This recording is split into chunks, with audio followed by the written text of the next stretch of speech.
Good evening and welcome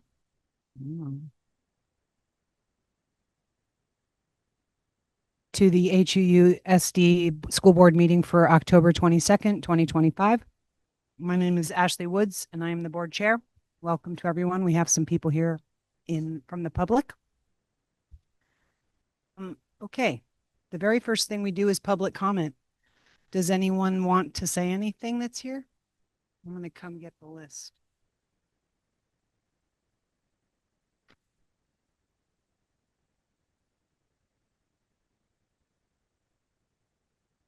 Ashley is getting the list, and a reminder for anyone on Zoom, if you wish to make public comment, please raise your virtual hand and Ashley will recognize. And Caitlin, we will, as soon as Ashley gets back, we will recognize you.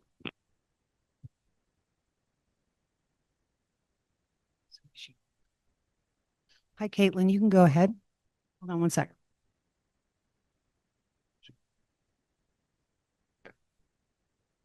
Okay, go ahead. Hi, everybody. Thank you.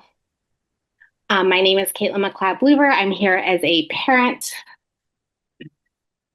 Sorry, just adjusting my light. A parent in Moortown, a classroom teacher for more than 15 years, in our state's 2025 Teacher of the Year. My son Alder started kindergarten in Moortown this year, and he's having a great year so far. Last week in October, we had our first open house. The PE teacher, Miss Zano, hosted a wonderful community bike event from 4 to 5. The energy in the outdoor play space was palpable, with young children, even preschool age, playing to the sixth graders. This work doesn't just happen. It only occurs with intentionality, and it's teachers and our school leadership that have intentionally built such a strong community. And for that, I want to thank them. Our community, though, extends far beyond the walls of just the classroom. In September, we all celebrated in our little town Moorfest. The field was packed with families coming together to celebrate each other and to be in community. Booth after booth raised money for various school activities, and once again, the energy was extremely high. It's this community that I want you to remember tonight as you continue to discuss the Truex Collins report.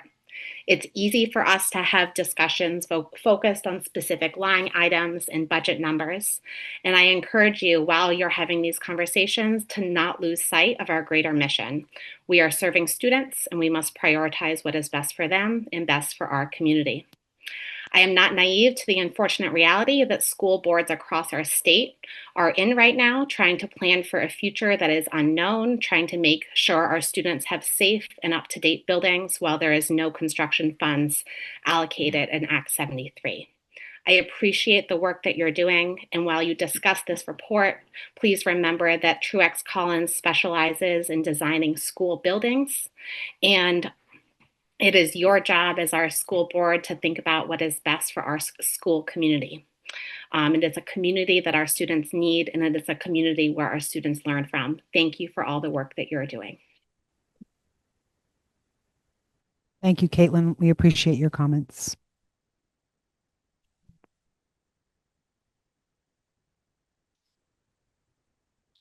Some new people got on, so I'm going to remind people that they speak, that raise their virtual. If you are in Zoom and you'd like to make a comment, or please raise your virtual hand. Nice wait time. I don't see anyone else there. I'll keep watching. Okay.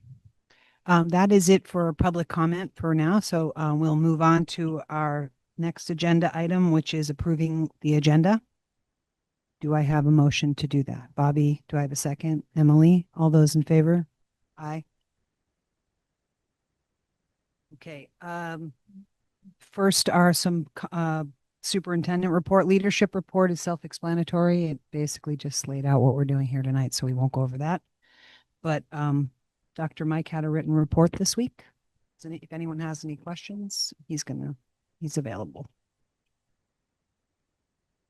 And a lot of exciting topics.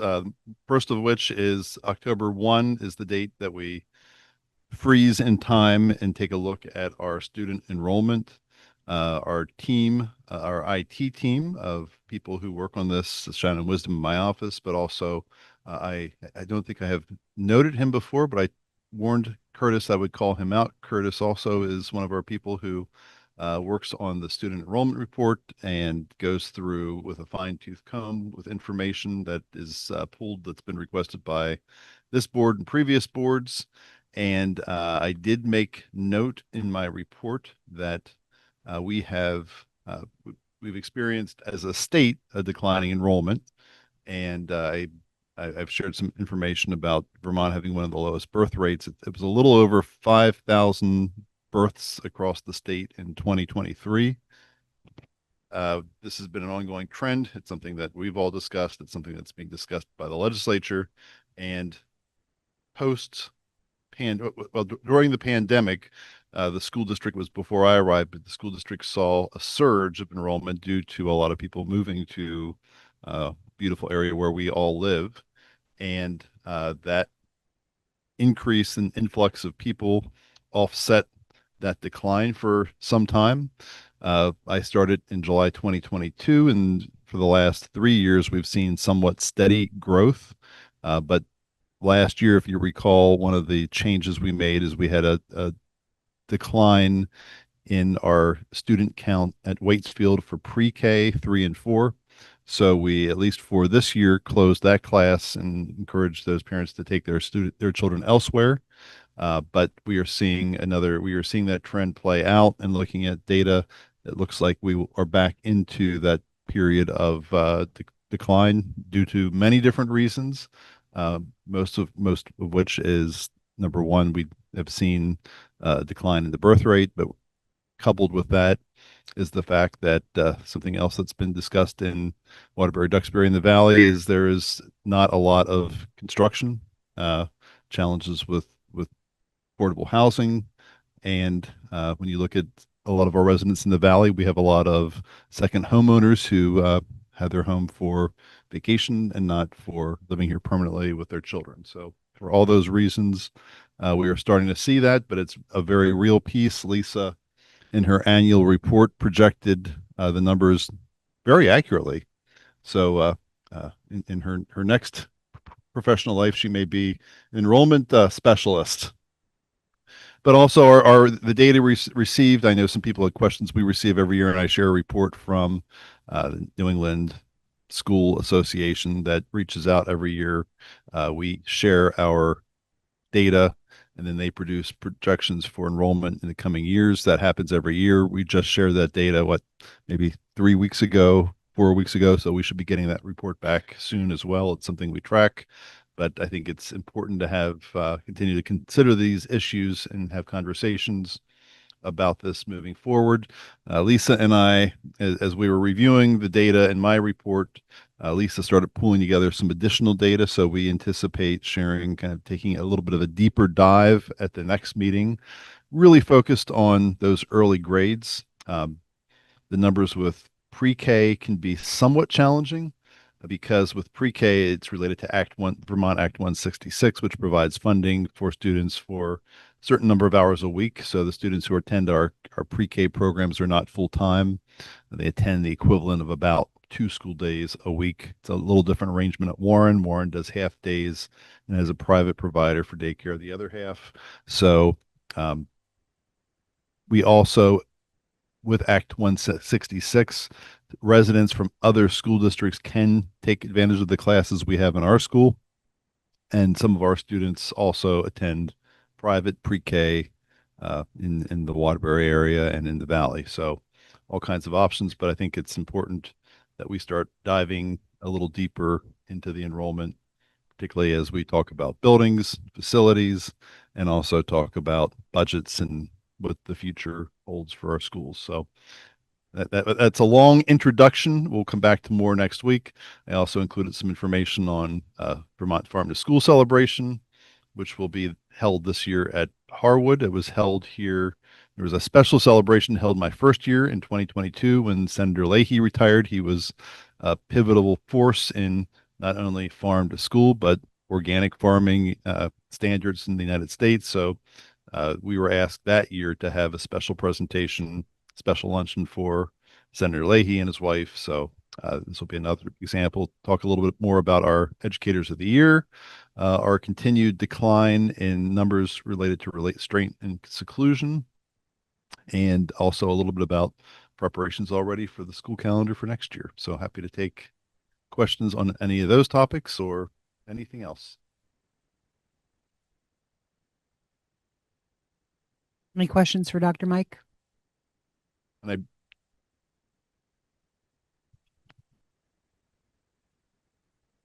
I sent a bunch of questions on the enrollment report. You want to, it sounds like you might be doing a deeper dive with some of it. Did you want to wait for those? I got them just as I was in a meeting at the end of the day, so I did not get a chance to go through them real carefully, but I would say I glanced through them and you have some really good questions that go, and I can just kind of review them for everyone. Uh, Question about the New England forecast that I mentioned. Fact that we're down a little bit, we're down enrollment 20%. Warren over 3 years, Waitsfield in 3 years. Asking some questions about the surge of private school transfers, IDC for Facein and Moortown, and somewhat of the imbalances there, early college and high school public choice, and we have answers to all those questions, Dan. So I would say if there's anything you want to talk about this week, happy to take a dive into it, or if you want to just wait for 2 weeks, we can kind of maybe incorporate the questions into the presentation. Yeah, wait, there's nothing that's urgent in there. It's always helpful to have questions, and it helps, especially since Lisa and I are going to do a presentation. So if you think of anything now, if not, send me an email and I'll incorporate it in the questions and make sure that we have some more details for you in 2 weeks. I'm just wondering, we talked about there are going to be some advisory groups meeting at the schools, and I wondered if, I don't think this is where, okay. I just wondered if when those were going to get started, so I'd be aware. I'm working first on the kind of the parent teacher group, and I have everything kind of set for that, but I don't have that actually scheduled with them yet. So that I hope to have something here in the next hope to have my first meeting of that group in November, and I can let the board know.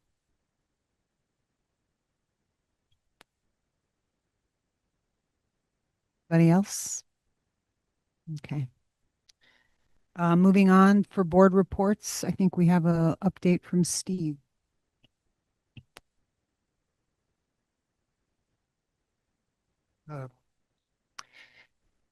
Okay, as you know, there's this ongoing survey about redistricting. It's still open for 4 more days, so I don't have a complete report for you. But the number one takeaway is the really very strong interest from the community on this report. So we're now over 600 responses. And the last survey we did on last year's school budget got about 230 responses as a comparison. So this issue is important to all of us. I would say that so far, a majority of respondents actually see more risks than benefits to consolidation. Major criticisms include increased transportation time, loss of local control, and skepticism about projected savings. Benefits are seen as more varied and more course offerings, more opportunities for athletics, things like that. I'm just giving you just a very broad overview. A key concern, of course, is property taxes, regardless of whether the respondent's in favor or against consolidation. And something that was surprising to me, about half of the respondents to one question, so that was only about 150 people, but about half of them express skepticism about the process. I think mostly aimed at the legislature, a little bit aimed at the school board. But a lot of people feel that they just don't trust the legislature to, I don't know how to put it, handle this well. Okay, so I I'm not used to sifting through 600 responses, so, yeah, and the committee has helped me. But once the survey closes, we'll produce a final report.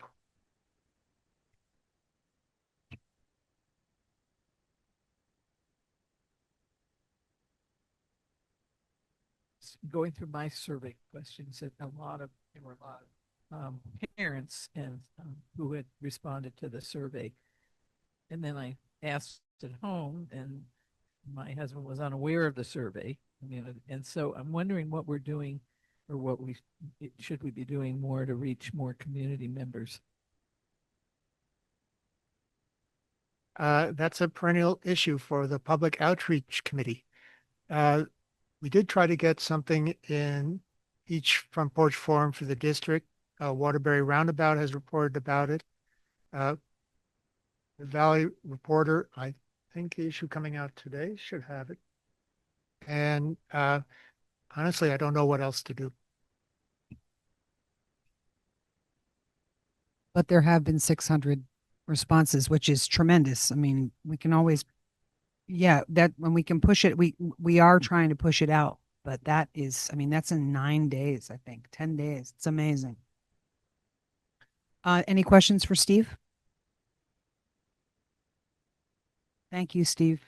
And thank you to the committee who is working on sort of digesting and creating a way for us to communicate those results. We are also going to public comment on the November 10th task force meeting to present the survey nutshell in their public comment, and then to share the results with them as well through email, the whole survey, however we can best make it, not the whole survey, because it is daunting to read. Okay.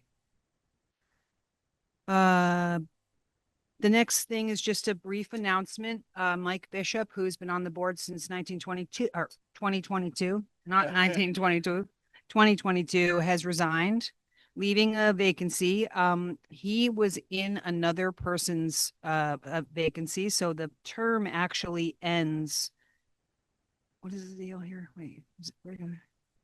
Yes, this is his second term. So his term wouldn't end for 2 more years. So we are still taking, we are advertising for that, as we legally are bound to do. And we have 1 letter of interest already. And we are moving forward with that, waiting to hear if anyone else applies. And we want to thank Mike Bishop for his years of service to the board. He did a lot of things for us. We appreciate him. Okay. All right. The big line item here is Cam is here from Truex Cullens to talk to us about the report. You want to join us, Cam? You're going to have to, you can sit wherever you would like. How about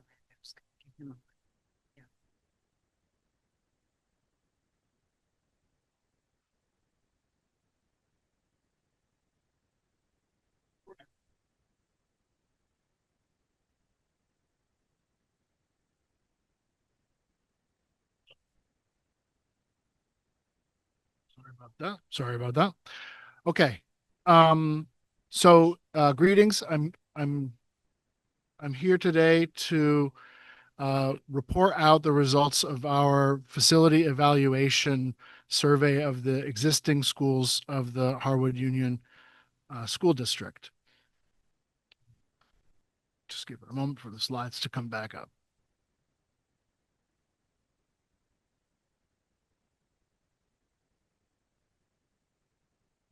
Okay. Go. So, just a quick overview. We're Truex Cullens' architecture and interior design is the team leader. We assembled a team of engineers from Engineering Ventures for structural and civil engineering, and Engineering Services of Vermont for electrical, mechanical, and plumbing engineering, and the cost estimator was PM&C.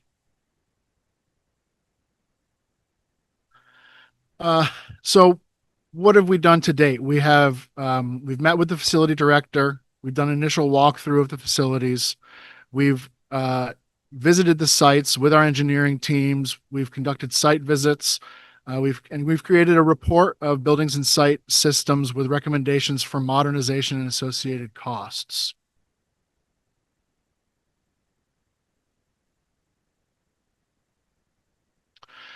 So just a few terms so that people understand some of the jargon.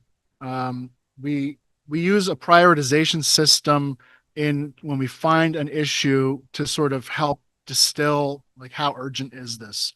So priority one for us is issues that are related to health, safety, and welfare, or there's a code violation, or there's a water intrusion issue. Gets bumped up to priority one. Priority two is we use for items that are at or near the end of their useful or expected life, or if their upgrade would result in significant energy efficiency savings. And priority three is really for items that would improve the functionality of the facility, but they don't meet the threshold of priority one or two. FCI is another term that comes up, and FCI is a facility condition index. Most simply put, it's kind of the how much deferred maintenance do you have in the numerator over the cost to replace the facility in the denominator. So if your building if it would cost 50% of the cost of replacement to repair and upgrade all the issues, then the building has an FCI of 50. And there's some explanation of the ranges. And this FCI thing is a standard tool for facilities managers who are managing a portfolio of buildings. You find it used primarily by things like colleges who have lots and lots of buildings to manage, and they're trying to figure out what's the prioritization for fixing this portfolio. So some school district history. People have seen this before, but this is just, I'm not going to read every slide.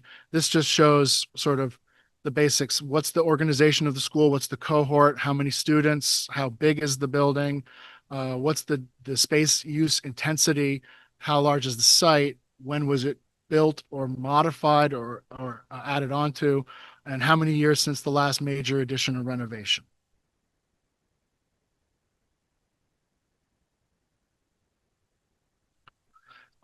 We did get a cost opinion summary on the findings, and this is a preview because we're about to go through some of the findings. But all in all, this is it sounds strange because these are big numbers. But if you look at the FCI on the far right, these numbers are on the whole a little bit lower than we typically see in Vermont. And there's a few reasons for that. One is that there are people who have been maintaining the buildings here in the district. And credit to them. The buildings mostly have serviceable roofs, which is often a problem in Vermont and a big cost driver. And some of the larger facilities are either newer than typical, like across at Brook, or Brookside, for an example, had a renovation in 2007, which was almost 20 years ago, but it was a pretty significant renovation. So there's a few contributing factors that are, even though these numbers are large, they're comparatively reasonable compared to much of what we see in Vermont. So I don't know if that's helpful or not, but oops. So I'm going to dive right into it, and I'm not going to read every slide. There's also a lot of repeated information because many of the buildings have the similar issues based on either being of similar vintage or being of similar construction type, et cetera. So I'm just going to try and give everyone a flavor. This presentation has been given to the school board, so they have access to it, and it can be linked on the public agenda, so this can be reviewed at any time. So Brookside Primary School, originally built 1898, the North Building built 1912, South Building 1937, and there was significant restoration and connectors built in 2007. Some of the priority one items are some pretty bad exterior windows. There's some doorknobs which are not allowed by accessibility code. They have to be a lever trim. And there's a few ADA issues, some classroom doors that need closer hardware. A lot of these priority one items are sort of lower stakes. It's not the big dollar items typically. But there are some electrical issues as well. Um, and but nothing super major in my opinion. Um, there are some more issues around the kitchen hood, which that could be a little bit of a pricey item, and sprinkler heads, which need to be tested. There's a massive dry sprinkler system in the attic. Those require a little bit extra maintenance. Um, and there are probably the most vexing issue, which I think it may already have been dealt with or is underway, was this. There's a little bridge on one end of the building that was having some failures structurally, and I think that's may already be in process of being fixed. Priority two items, and these are fairly typical across schools in the district, but also schools in Vermont. There's some boilers that are close to the end of end of their useful life. The oil tank leak detection panel and alarm is not operational. There's water heater is nearing the end of its life. The grease trap is nearing the end of its life. And these are all, I want to keep stressing that these are all pretty normal things in Vermont schools. The majority of our schools in the state were built in the 50s and 60s. This one's even a little older than that. And buildings typically need to be renovated every 25 or 30 years. That's just as a rule of thumb. There is some brick that we think needs to be repointed. There's a pretty dramatic photo there of the brick being worn in the mortar joints. And there's some stone windows sills that need to be replaced, and some deteriorated pavement. There are some priority three items, and one of them is kind of a big topic, but it would be considering an air source heat pump or geothermal system for cooling, which is a constant discussion, it seems, in Vermont, whether or not schools should be air conditioned. Replacing faucets and flush valves with sensor operated units for cleanliness. And then some structural cracks, which are more aesthetic than they are structural concern. They really just need to be monitored. And that's fairly typical. Crossett Brook Middle School. And I'm going to speed this up because there's a lot of repeat information and this is all available to folks. 1996, original construction has not been added onto or significantly renovated. There are some priority one items related to windows, egress handrails, so a main bolt pressure switch for the electrical system. There are plug strips being used in a permanent way, and that's not technically allowed by code, but it's also very common. They never seem to put enough outlets in classrooms. Just ask any teacher. A few sort of minor structural issues, entrance columns, exterior handrails, and concrete steps that need to be repaired. And some potholes in the pavement, some sidewalks that are moving around a little bit. And the pavement of the loading dock needs to be repaired. There are a number of priority two items, and they include many of the same items. There's some flooring issues. There's some exterior envelope issues. There's some just finish areas and casework that is worn. There's rusty doors, exterior doors. This is also very common because we use a lot of salt in Vermont because it's icy and you have to prioritize slip and fall. So it just wears the stuff out. There's still some fluorescent lighting in the school, which you can't even buy fluorescent bulbs anymore, I don't think. Some of them may have been retrofitted with the LED bulbs, but in my mind, that's a temporary fix because they don't last nearly as long as an actual light fixture. And the fixtures themselves were designed for light that came out of the bulb a different way. Which if people have questions about that, I can explain it more, but you're not getting the benefit of the fixture. Again, some boilers, oil tank issues, heat recovery systems at the end of its useful life. We need thermostatic mixing valves on the water heaters, and the grease interceptor again is near the end of its life. There is a sinkhole as well, and some priority 3 items, a lot of the same stuff, some cracking that needs to be monitored, and considering air source heat pump or geothermal heating and cooling system, which is by the way not included in the pricing, because we're really bringing this up for discussion because it's, as we move into the future, this becomes more and more of a priority, both for energy savings, but also for comfort and ability to learn and teach.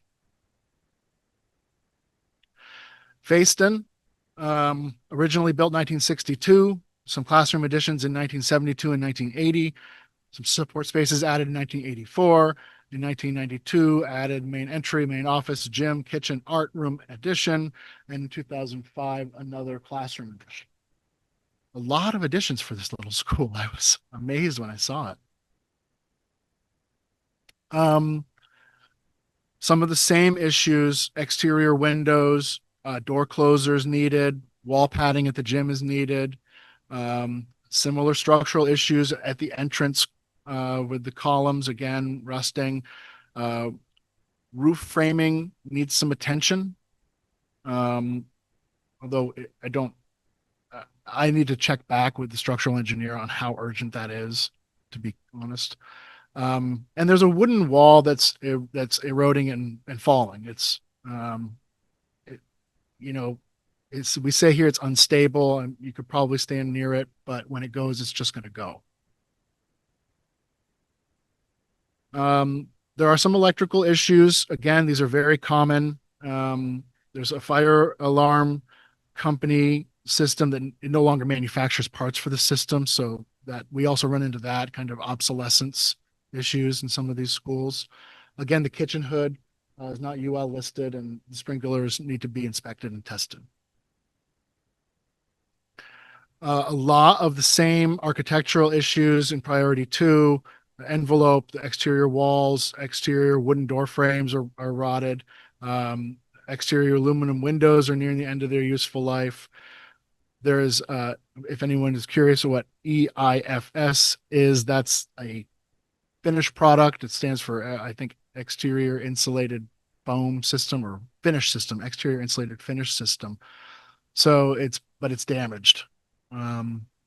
Flooring that needs to be replaced, casework that's in poor condition, etc. There are some electrical and mechanical issues. In the case of the electrical system, the electrical service and distribution equipment is at the end of its useful life. That's the main entrance gear and distribution panels. This also happens over time. Some mechanical and plumbing issues with basically equipment that's at the end of its useful life. A couple of priority 3 issues is really the same stuff, considering air conditioning or electrical heat pump systems, and some structural cracks that need to be monitored. Moortown, 1900, the original school that's on Main Street. 1960, a significant classroom and gymnasium addition. In 1996, the sort of farthest back piece: classrooms, library, kitchen, and multi-purpose and main office addition. Again, these are a lot of the same issues that you see over and over in Vermont schools, and this district is no different. Doors, handrails, electrical issues, surge protections, plug strip, and we do need to focus on the emergency lighting, because that is a safety issue. Priority 2 items are again similar. Lack of weather stripping on the doors, some rotted siding,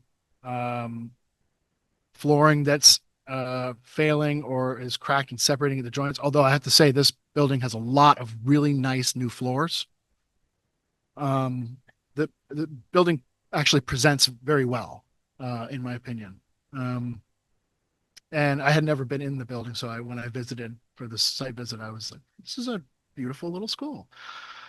Um, so, but a lot of the same issues: rusted metal doors and the exterior, um, ceiling tiles, and gym stage flooring, etc. There are a few kind of what we would call civil issues. Those are civil is another word for site, basically. It's the domain of a civil engineer. So there's some signage and pavement markings that could be added, a drainage structure that is full of rocks, and the pump station control panel is kind of leaning and probably wants to be straightened back up. There are some similar electrical issues, electrical equipment. That's again the panels and breakers. Some circuit breaker load centers are near the end of their useful life, and there's still fluorescent lighting in the school. There are a couple mechanical issues too, related to basically unit ventilators, some water heaters, and some piping that needs to be addressed. Priority 3 is again, it's the same exact issues as every other school. Oops. Waitsfield, originally built 1963, added on to 1975, added on to again 1991, and then a kitchen renovation just a couple of years ago. A lot of the same priority 1 items, plug strips, tamper-proof receptacles, service wiring, exposed P-traps, which is the plumbing at the sinks. They actually have to have protection on them for ADA compliance. And then some egress doors, which are too high up, so you can't roll through them in a wheelchair, essentially.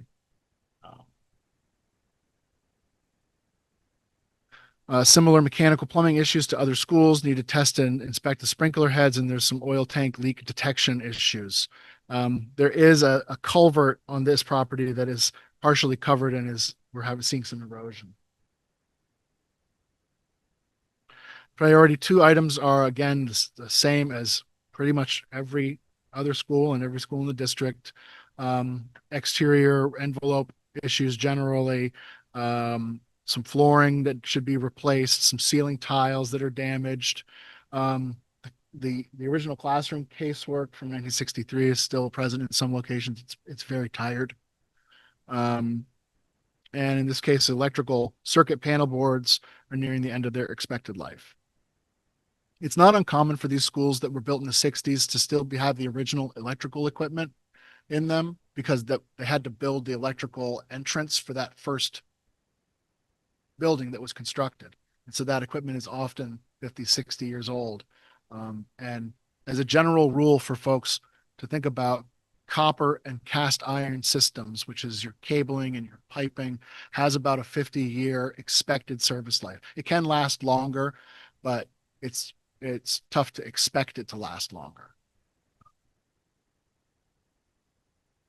Sure. The exterior envelope, is that things like insulation?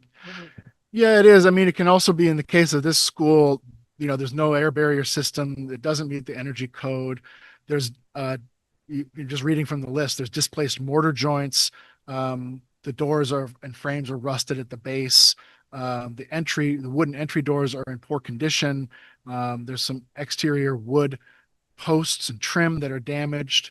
So it's kind of, the envelope is another jargon word. I apologize for the jargon, but building envelope is what we consider everything that is the exterior of the building. So it's exterior walls, the windows, the doors, the roof, and all the components of that exterior system, from basically, from the paint out. And it works as a system. So, and it's just the era of construction, and hasn't kept, our codes have changed dramatically. But the systems that's just what they were when they were built at the time. So the technology is much improved nowadays. Similar mechanical plumbing and structural issues. Again, with the boilers and unit ventilators, there is a backflow preventer that is needed, and mixing valves and some distribution piping that has had some failures, which is from 1963, so the failures will become more frequent in all likelihood. There is some erosion and some cracking observed in the parking lot, which is, again, this happens in schools, but it's something that has to be planned for repairs. Similar priority 3 items, although we'll note that there are some cracks, some specific cracks, again, that just need to be monitored. And so I hope folks aren't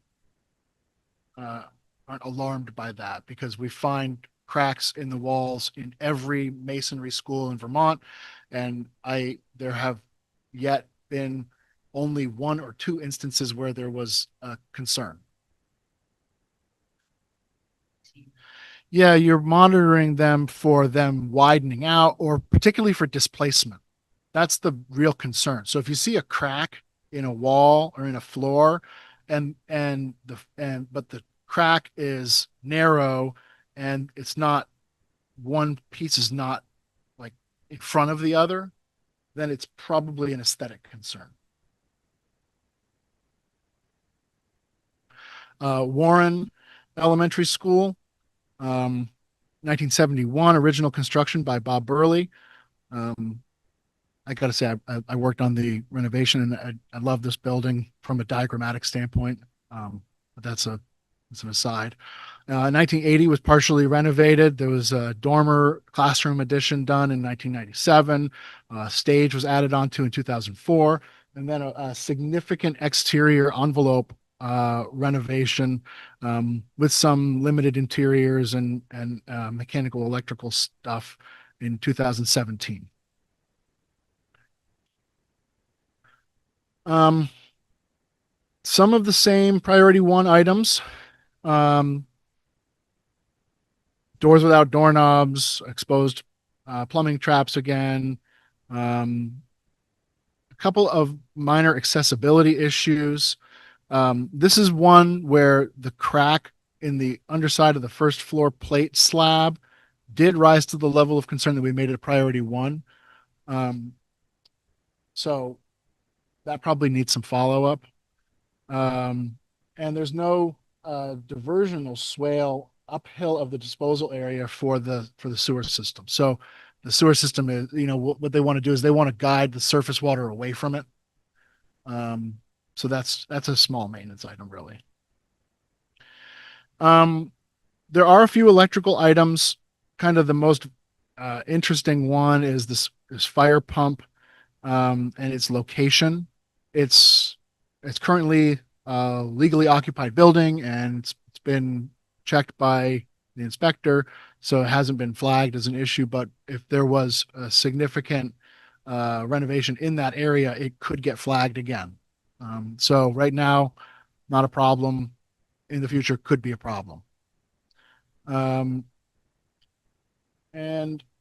there's another instance of an oil tank that needs leak detection. The priority 2 items are similar to other schools, although there are fewer of them, I think, because this building has been renovated the most recently. So again, with the circuit breakers and some fluorescent lighting, there is, I think, 1 boiler that needs to be replaced, and maybe 1 that was recently replaced, but I might be getting my schools mixed up. The heat recovery system for the gymnasium is undersized, and there's some water valves and piping specialties at the end of their life. Priority 3 items, there's a couple of new ones here. So the stage curtain is faded, probably still functional. And the acoustical wall panels at the gym have some staining. So these are aesthetic concerns. And the same concerns about cracks in walls and need to be monitored. So that's kind of the run through the issues at a fairly high level. And for folks, we do have a written report that I think we'll be issuing at the end of this week that will have all of this information, and it's a little bit more detailed than this presentation. So we'll send that to the admin team hopefully by the end of Friday. This is a very simple comparison matrix, which is it's reductive on purpose because it's really meant to just kind of show at a glance how do these facilities compare to each other. And so really quickly, green means this exists, the room or the item exists and it is of sufficient size or it's in fair condition. Orange means that that room or that system exists, but it's undersized and it's in poor condition. And red means it either does not exist or it's in a state of failure. So this is not a pass fail. It's not a quiz. There's no grades being given here. It's just this is what we see. So circling back to the cost opinion summary, which breaks down all the items that we found into these 3 priorities for each of the 6 schools that we investigated this time around. Harwood was not included in this study because we've done Harwood a couple times already. And most recently, we updated all those numbers, I think, in 2024. And you'll see that the Harwood numbers are broken out a little bit differently because those numbers most recently come from an effort a couple of years ago where we were driving towards a potential bond vote and repair project in Harwood.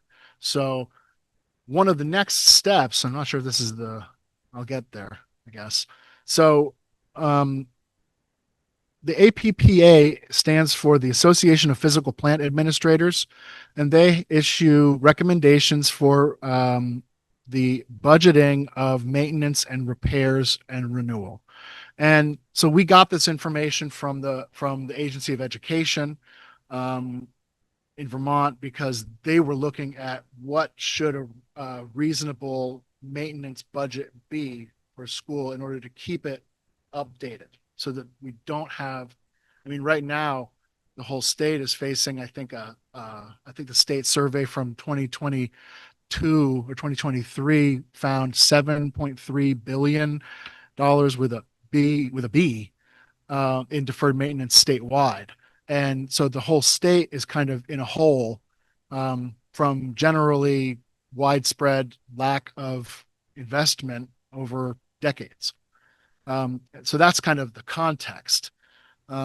This slide is just saying, well, based on what you have for facilities, these are the amounts that you should be budgeting. The 1% kind of the middle column is really the maintenance budget for paying for custodial salaries, for repair techs to come in periodically to keep the place clean and tidy. The 2%, which is the column just right of center, is for routine maintenance on an annual basis. And anyone who's bought a house recently, they probably told you, plan on spending 2% of your purchase price annually. Some years it's a boiler, some years it's a roof, some years it's a dishwasher or whatever. So that 2% it's the same recommendation for a school because things wear out. So that adds up to 3%, which is kind of the annual 3% of the current replacement value, I should say. That's kind of your routine maintenance. The APPA also recommends budgeting 4% of your current replacement value on an annual basis for building renewal. And if you think about that, it's basically you're trying to plan to fully repair and renovate the building every 25 years, which aligns with what I was saying earlier, that you can go about 25, 30 years before buildings really do need to be worked on again.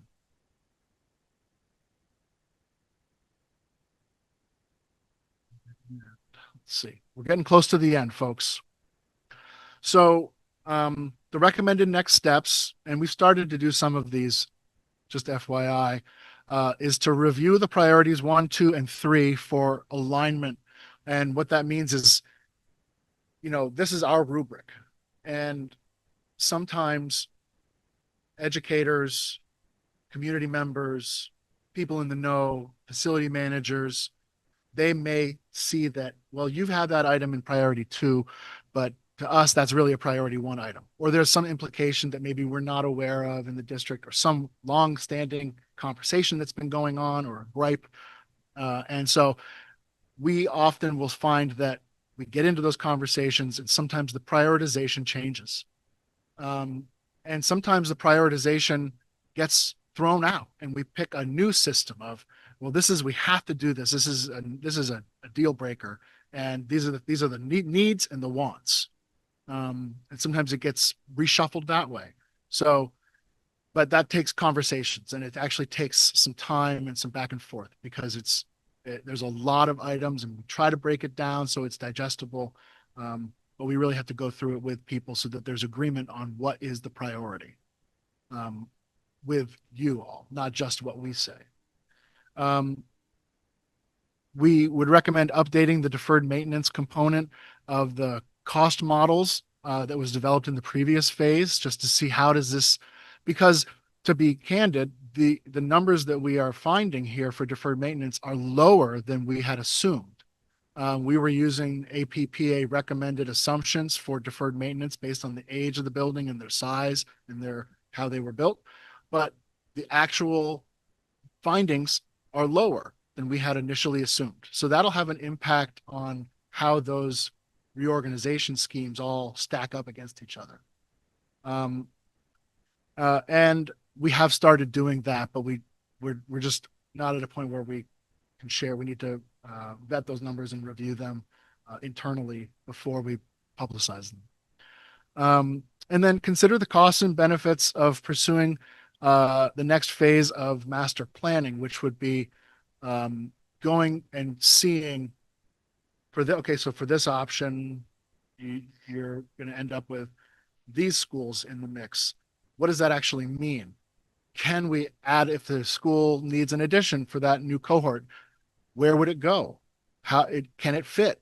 Is the site suitable for that? Are there any other roadblocks, regulatory or otherwise? So it's kind of like getting to the feasibility study stage on an individual school by school, site by site, in the options that you want to look at in detail. So it's kind of just drilling down 1 or 2 more levels of detail. And also so that we can get those, it would involve some floor plans, some basic floor plans, some site plans, and another cost estimate, so that we would really drill and dial in what would the actual costs be, because we are using kind of it's not an assumption, but the way that we developed the cost model previously used some placeholders for, this is what you need in a school, this is how big the school needs to be. Oftentimes when you're doing that by using sort of rules of thumb, when you actually get into designing a building and drawing the rooms and drawing the corridors, sometimes it's a little bigger than you thought it would be. Sometimes it's a little smaller because you can be more efficient. So it's kind of just dialing that in so that the numbers are that much more accurate. So those would be some of the possible next steps. And I think that's it. So we could, I could take questions if people have them. Thank you. I know it's a lot to drink in, and candidly, if people send questions after the fact, through Dr. Mike or through a board member through Dr. Mike, then we can address those as well. Thank you for attempting to keep that brief. Well done. Board members, do we have any questions? Pam? Yeah, that was a lot of information. I understand how you've currently labeled priority 1, priority 2, priority 3, and then that might shift a little bit with those conversations.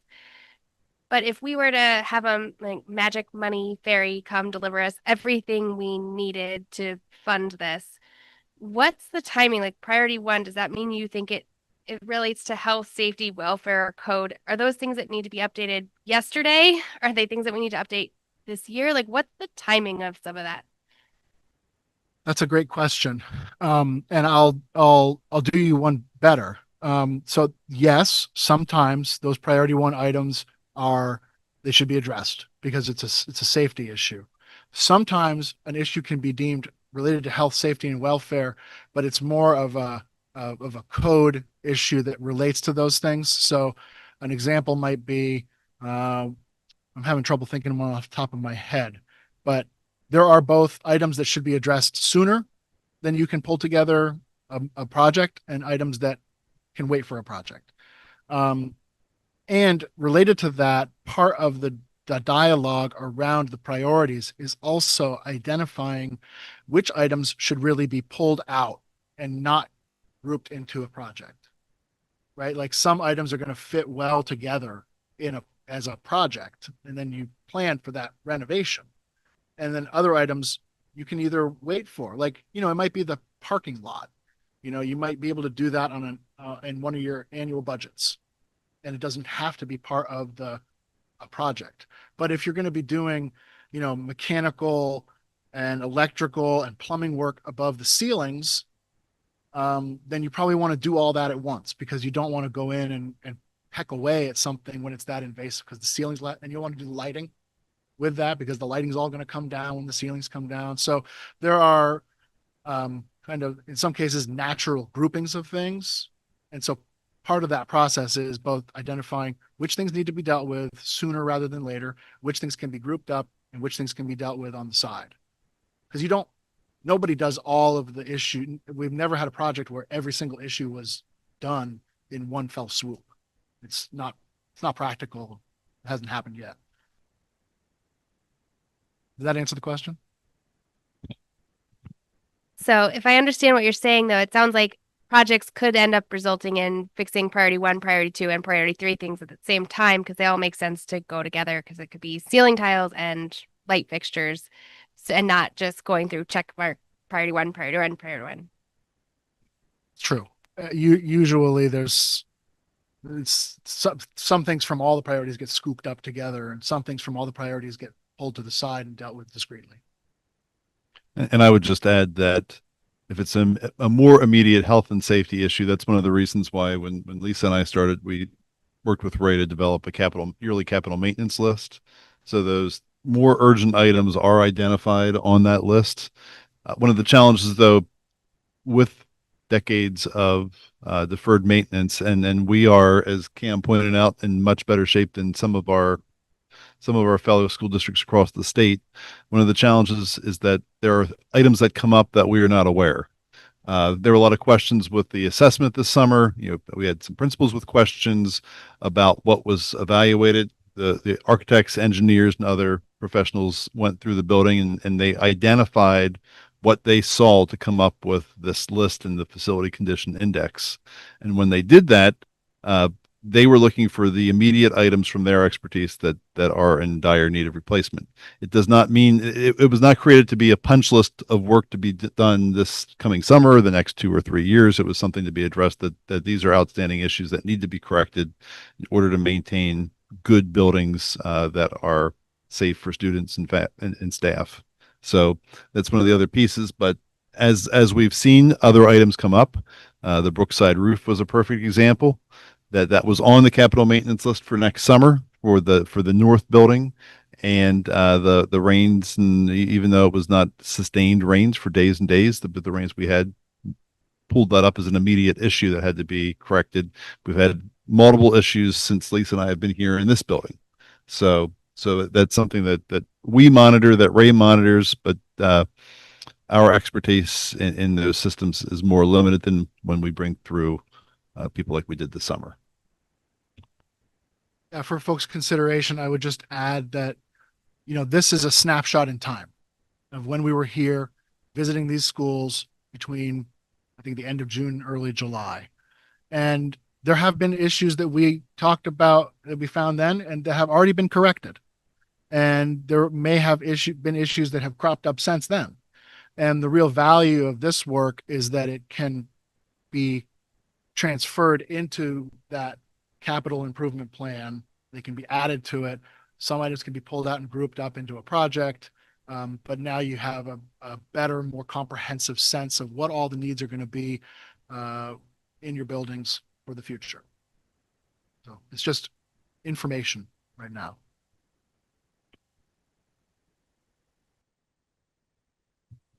So as we're sitting here and digesting all of the things that are recommended that need to happen with our schools, keeping in mind that sort of everybody's number one goal is to provide, safe learning spaces, adequate, access to amenities.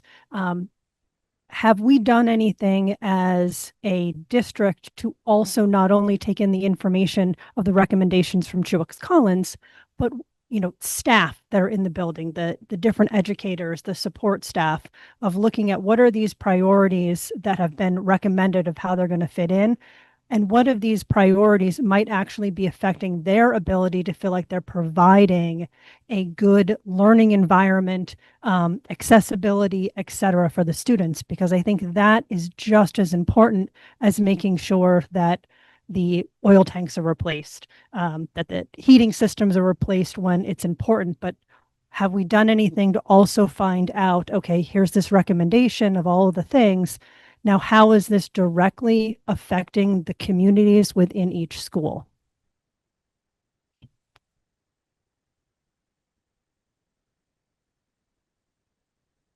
think that's a question for Cam. Yeah, I Exactly. think that's my question.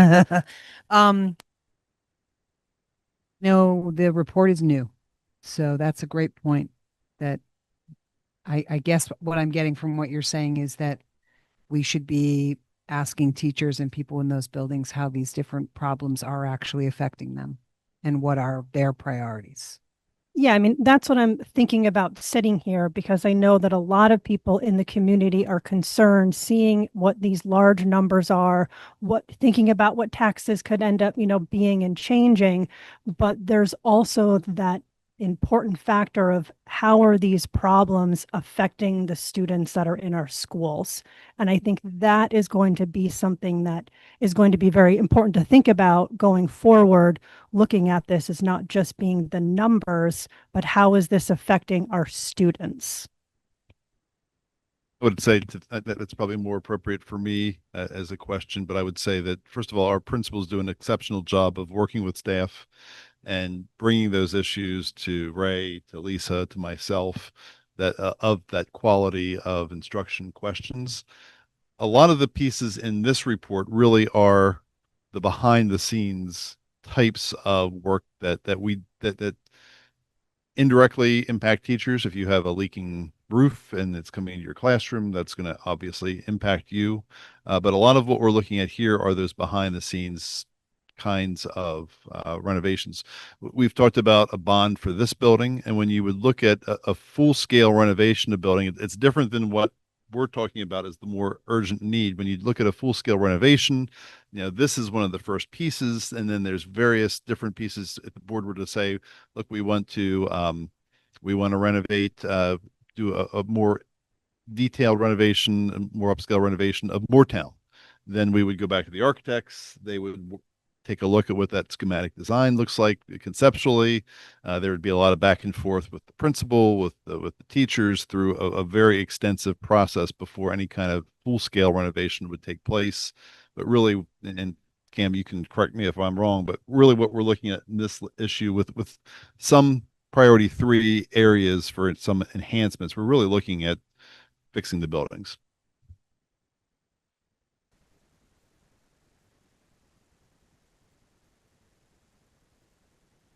I guess this isn't so much a question for Cam, but when I first read this, I was really optimistic and I thought, oh, wow, the numbers aren't as scary as I thought they might be. But now that I'm thinking about it more, I'm not sure what the next step would be or what the next options would be, because the state's been pretty clear that we shall not bond because that will penalize us. And we can't budget for this maintenance work because we'll hit our spending threshold. So I'm not clear, I guess, at this point. Like, I'm kind of asking, what is the point of this now? How do we move forward?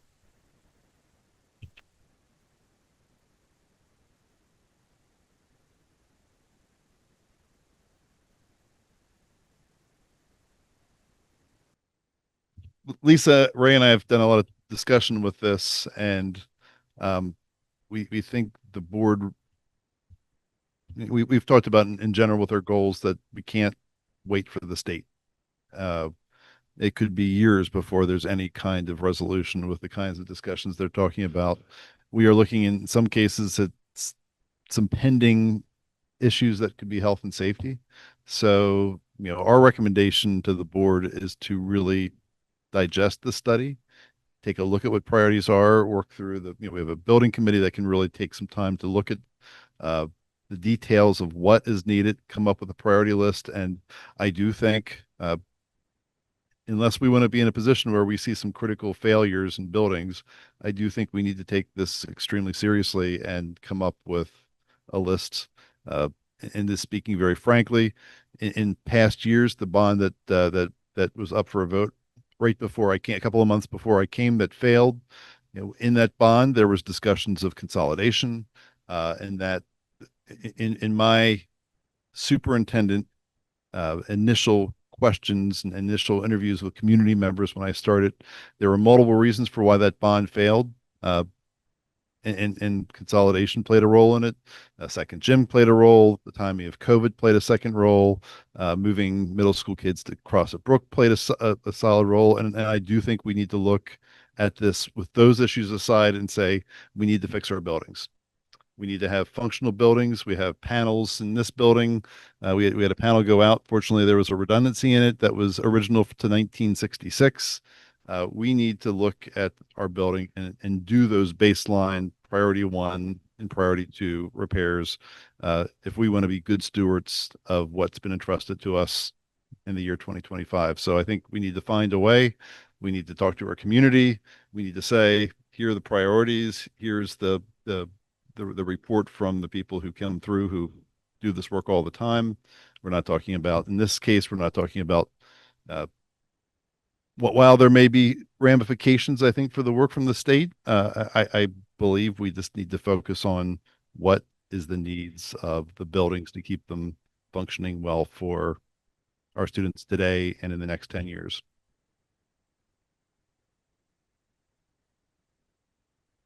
I appreciate that, and I agree. I guess my question more is, um, how is it possible? Like, if we decide we want to spend 7 million or 70 million or whatever it is, how does that mechanically work where we don't get penalized heavily by the state?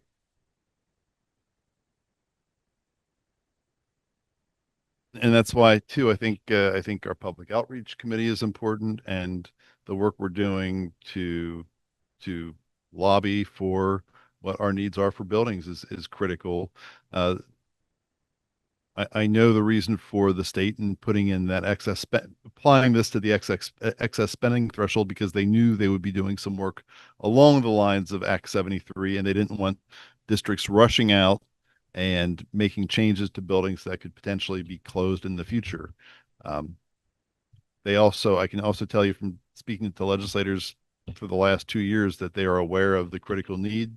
That's why they created a construction fund. Although there was no money to put in that construction fund, they did create that. So they realize that this is an impending need and that we have to do something. So I think we need to push forward and find those ways. And I don't have the answers to your question, and I don't think Lisa has the answers either, other than that the nuts and bolts operations of buildings have to be a priority, because we see what will happen if they are not.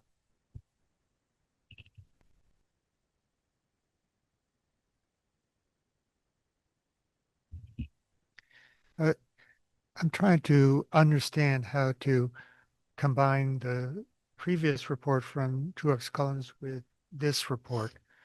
So, I'm a Moortown rep, so of course I focus on Moortown. In the first report, uh, kind of the options that were given priority, pretty much all of them had Moortown closing down. And in this report, I see FCI for Moortown at 27%. I mean, which I understand from the building use committee meeting is relatively not bad. So that would imply, maybe it's better just to renovate Moortown and there's no construction costs for moving Moortown kids to other schools. But, you know, uh, this is me trying to digest these two reports, and it'd be helpful for me to know how to reconcile these kind of two different visions coming out of the reports. Sure. I think that, should I respond? Okay. So, so, it's a great question. And I think that we're actually working on that as we speak, because all of these numbers that you're seeing from the facility evaluations will feed back into our cost model and will replace some assumptions that we used based on APPA recommendations. And as I said, the actual numbers are more favorable. And I think, I would say that the numbers tell one story, but they only tell one story. And, I'll just, for the benefit of everybody, we recognize that these questions that we're talking about as a state, and I'm not immune to this. We're having the same discussions in my own district. That it's more about more than dollars and cents. It's more than numbers on a spreadsheet. It's communities, it's people's properties, it's it's children and families and educators. And so it can't be, I don't think, only about the numbers.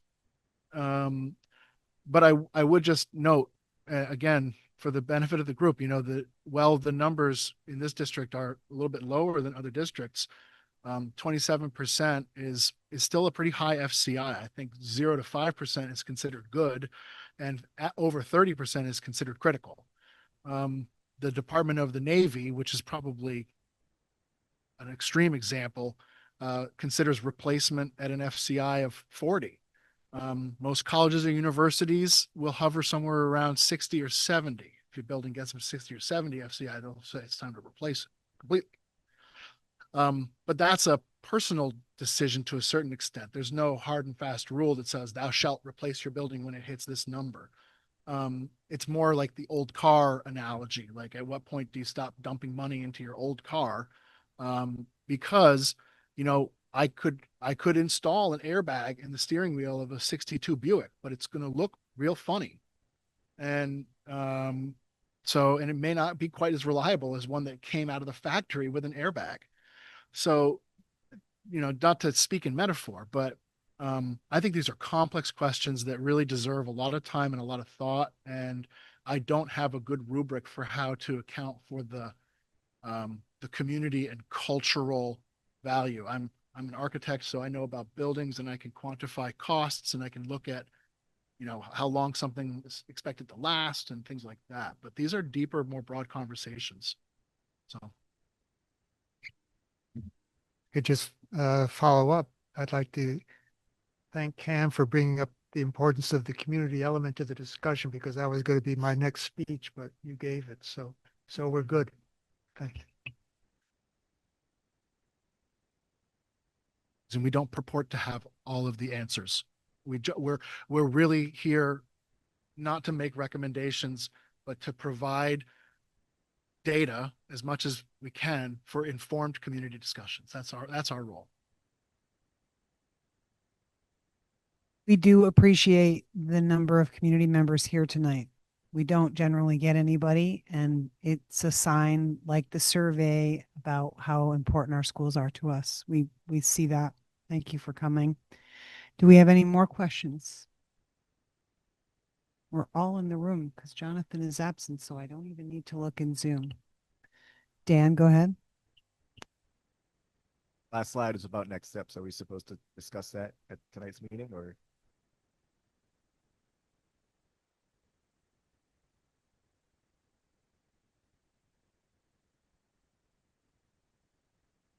We're from JB, who's head of building and facilities. Thanks, Dan. So once Cam and Dave rerun the numbers and provide it to us, we're going to take a look at that in our next Building Use and Visioning Committee meeting, and then we will figure out the next steps from there. And I imagine this will be up on an upcoming agenda. Just to circle back, I think, this report, thank you so much to Truex. I think it's really valuable information, and we need that to make the most informed decision going forward. So I do think the committee is going to take a second look at the planning options that were provided with some updated numbers, whether that will change the preferred or the options that seem to have some legs, that remains to be seen. But in my mind, there's going to come a time where things change here as far as redistricting, and hard decisions are going to have to be made. So it's my goal as the head of this committee to at least, with the information that Truex has provided, community input, discussion from just everybody in the public involved, to have the most viable path forward when that time comes that we are forced to do something. So I think that coming out of our next meeting, we'll know what the next steps are, at least the next steps to bring it up to the board.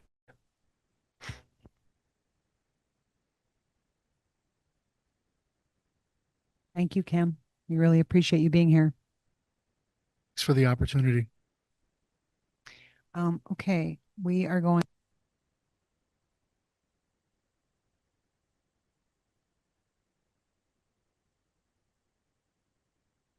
Down. Okay. Thank you to everyone who came for that piece. And next we're going to move on to Mandy Couturier telling us, updating us from multi-tiered systems of support.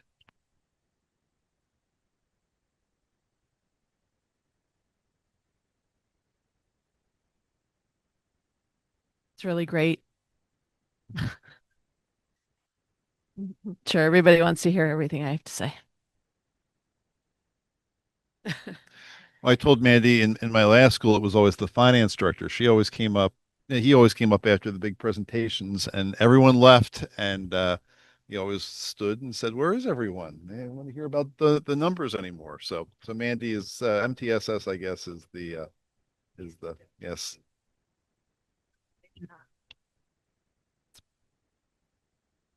In the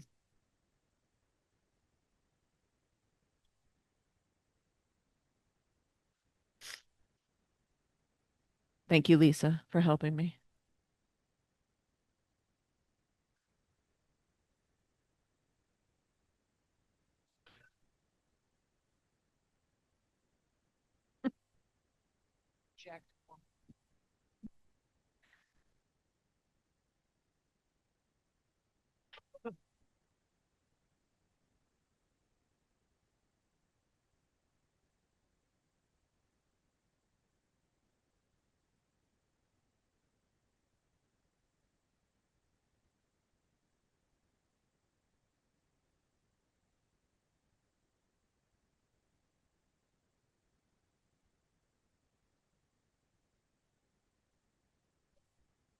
Okay, so are you gonna? I'm hoping someone will help the slides too. Cindy, should I give you a secret hint? Yeah, yeah. I'll make. Oh, So subtle. I'll make funny noises, right? Okay, excellent. S- Um, I'm Mandy Couturier. I am the Director of Multi-Tiered Systems of Support for the Harwood Unified Union School District. I often make a mistake somewhere in telling people my title because it is a long one. A lot of words. Go ahead, Cindy. I'm not going to make that noise. Um, so what the heck is multi-tiered systems of support? Well, MTSS is meant to be a proactive and preventative, which in my career of working with students in special ed, it's really nice to think in terms of proactive and preventative and not just reactive, right? And so the framework under MTSS integrates data, instruction, and make sure that to meet the needs of all students in their academic, social, emotional, and behavioral realms. It's also like in that preventative and proactive way, we want to make sure we're looking at strengths based as much as possible. So you'll see this triangle often when folks are talking about MTSS. This is based on a medical model, and it's basically set up that about 80% of kids get what they need from that tier one instruction, which is sometimes called universal instruction, just like 80% of patients, let's say, get what they need from just yearly routine visits and checkups, that sort of thing, and getting and kind of giving that universal care. Tier two is defined as being about 15% of kids need something a little bit more or a little bit different. And that tier three is much smaller, and it's about 1 to 5% who need something drastically different or more. Was there a question? Okay. Okay. So it can be called tier one, it can be called universal, it can be called targeted, tier two, tertiary, there is tier three. There's lots of different names for the same thing. So all of those triangles miss out on the point that really tier MTSS is topographical. So it's less like a peak and more like layers, which in Vermont we know all about layers, right? And so you really can't give those tier two supports without a strong tier one or universal base. So I really like this visual because without that tier one instruction, that classroom, regular education, universal instruction, there's not anything to build on. So you can't tier two your way into in the MTSS. And so what does that look like in the real world? This is kind of a table set up so that tier one universal instruction is all students. Okay, so even the students who need tier two and tier three, they still are included in the tier one universal. They get all of them. And so that's core academics, core curriculum. It may be small groups. It might have a little bit of differentiated instruction based on the group in front of them. And we use universal screeners to kind of tell how kids are doing. In academics, also in behavioral and social emotional, we have screeners that we've identified through our assessment plan. So we're keeping an eye on how those universal or core instruction is going on an ongoing basis.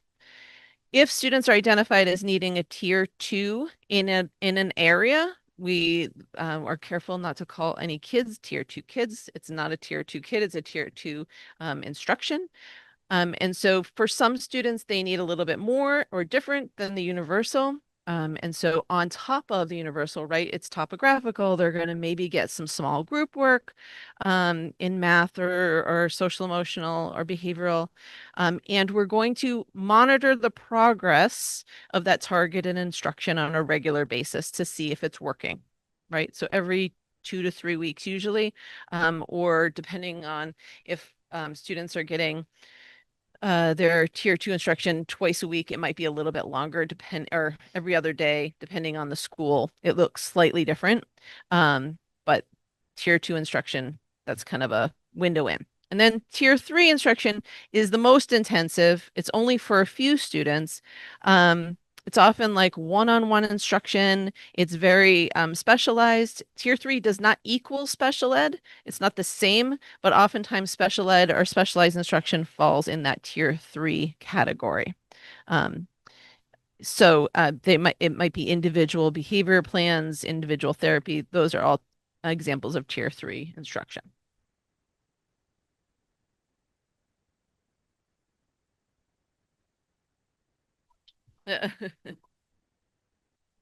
It's not moving. She's trying. I can see her.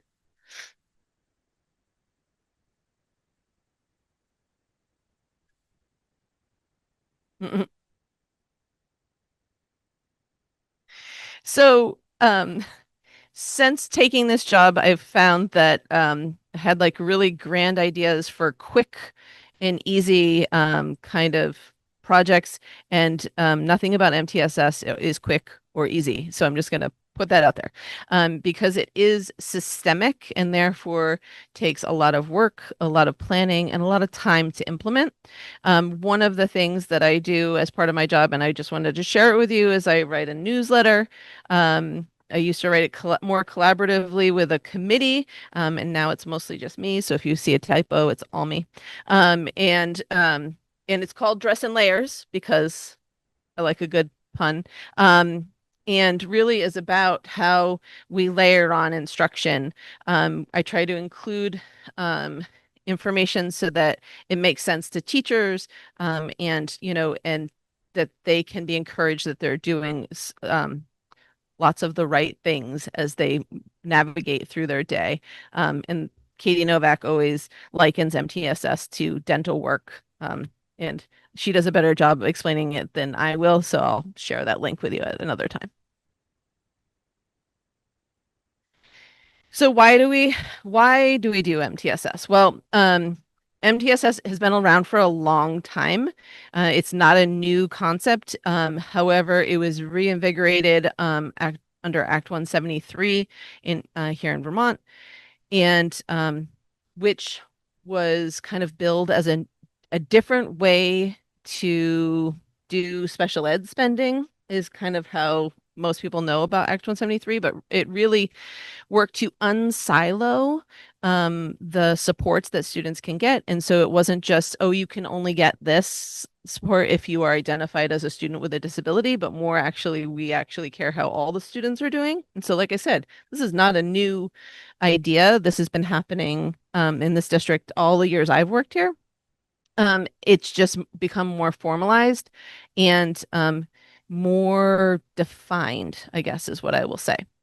And so this is the field guide from 2019, which if you notice is like right before the world changed quite a bit. So there's things in here. This is a very dense document. If anybody wants to look at it, that actually, there's things in it that have changed significantly since the world has changed since 2019.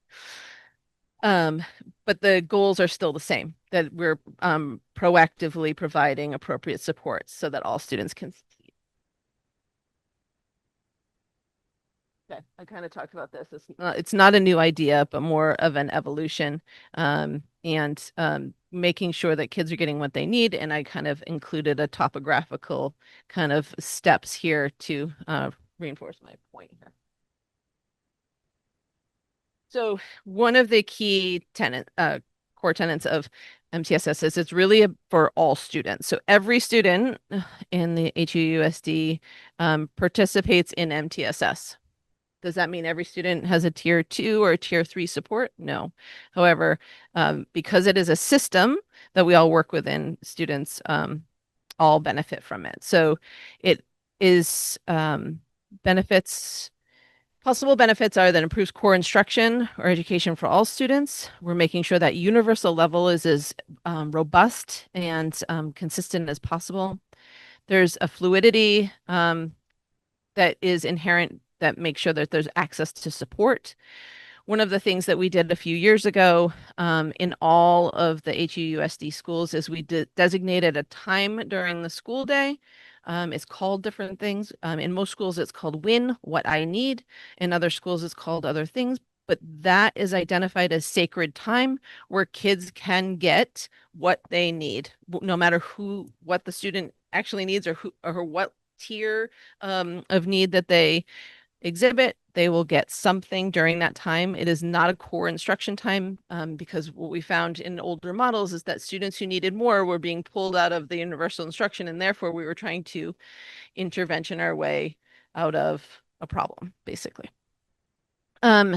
We want to really hone in on preventative measures rather than reactive model. And so really it's like we're monitoring with our screening tools on a regular basis. We're not waiting till kids are so far behind that it's hard to catch up. We're just saying, oh, this seems to be an issue. This is what the data says, what's going on. And we have 3 layers of assessments. We use screeners, then we use our progress monitors that unit test your students if you have them have had those 2 layers. And then if there's something going on, they may have a more diagnostic assessment to see what's going on for that kiddo, because every kid can have a bad day and that might be an assessment day. So we take that into consideration. Through the MTSS process, we make sure to encourage educators to collaborate with each other, with families, with community. It's really important to not only have that time set aside for kids to get what they need, but for the adults to talk about and to plan and to coordinate what students actually need, or else we're all kind of flying by the seat of our pants. And a hopeful benefit of MTSS is improved educational outcomes for all students.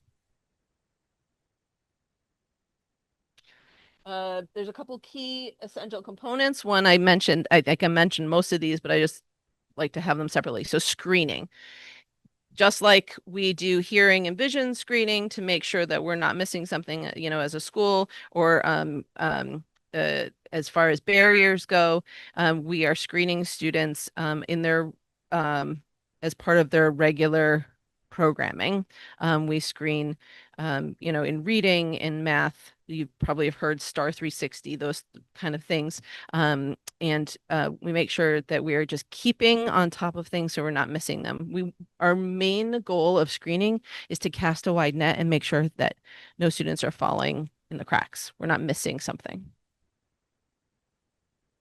The multi-layer or tiered levels of support. You can't have a third tier on a cake if you don't have a first tier or second tier, right? Like if you take those out, it's just a 1-tier cake, only smaller. Which would be noticed. So like you want to make sure that you're giving it in steps in that topographical layers. So a lot of people in Vermont are talking about multi-layers of support, which is weird when my title is multi-tiered systems of support. So I try not to confuse people more than I already do. Progress monitoring is another key component. We want to make sure that what we're putting in place for students is working. If it's not working, then we go back to the drawing board and we say, oh, this isn't the right thing. Let's try something else. But progress monitoring is a really key piece of that. And making data-driven decisions. We use that data from screeners, from diagnostics, from other pieces, from progress monitoring to then monitor the progress that we're making and decide. Some students will receive tiered instruction, and the group of professionals around them and the wrap around them with their parents will say, hey, there's more going on. Let's look closer. And so sometimes the next route is to do something that involves special ed. And often it's not. And it's to say, oh, what we did is, worked or is working. And that's a good thing when we can check in about that and make decisions, informed decisions. This is a model of kind of how the tiers work within Harwood. There's that tier 1, which is the largest. It's a rectangle, and that's universal for all. It's inclusive and ongoing.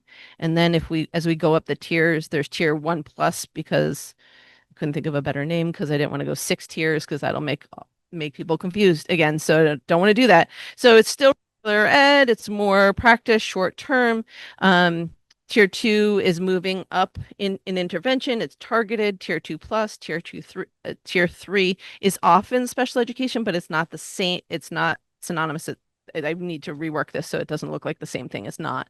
And then there's a tier 3 plus, which usually is a special ed thing because of an identified disability. And if you notice, that is the only tier that goes outside of the universal or regular education box, because some students, based on their disability, need something different. Okay, that was a lot of information.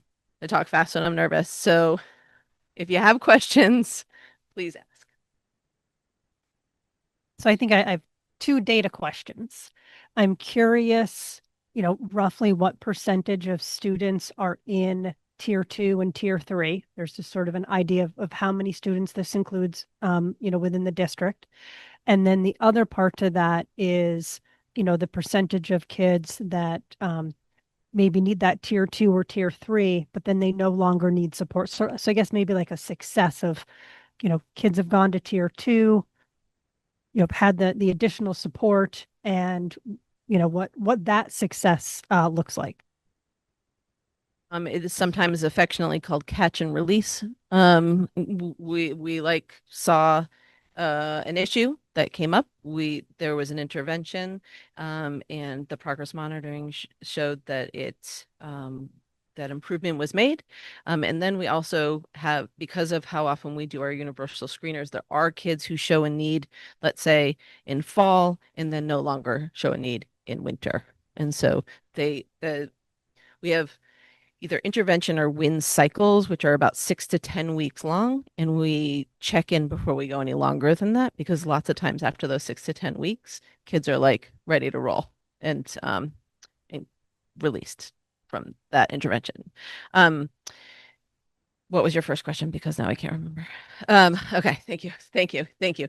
So because interventions are the need for intervention is marked as like an individual need, but not necessarily a kid count, it's hard for me to answer that exactly. So what I will say is that anecdotally, there's students who are only out of the 5 things we measure, right? So we do reading, math, writing, SEL, behavioral health, and then we have like a speech one and it's mostly for younger kids.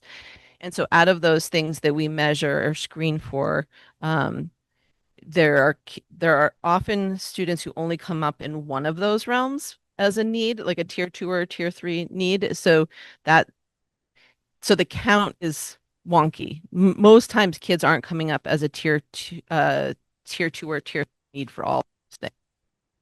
I have to get back to you about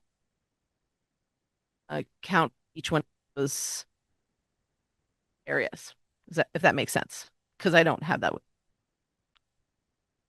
Take me a couple minutes.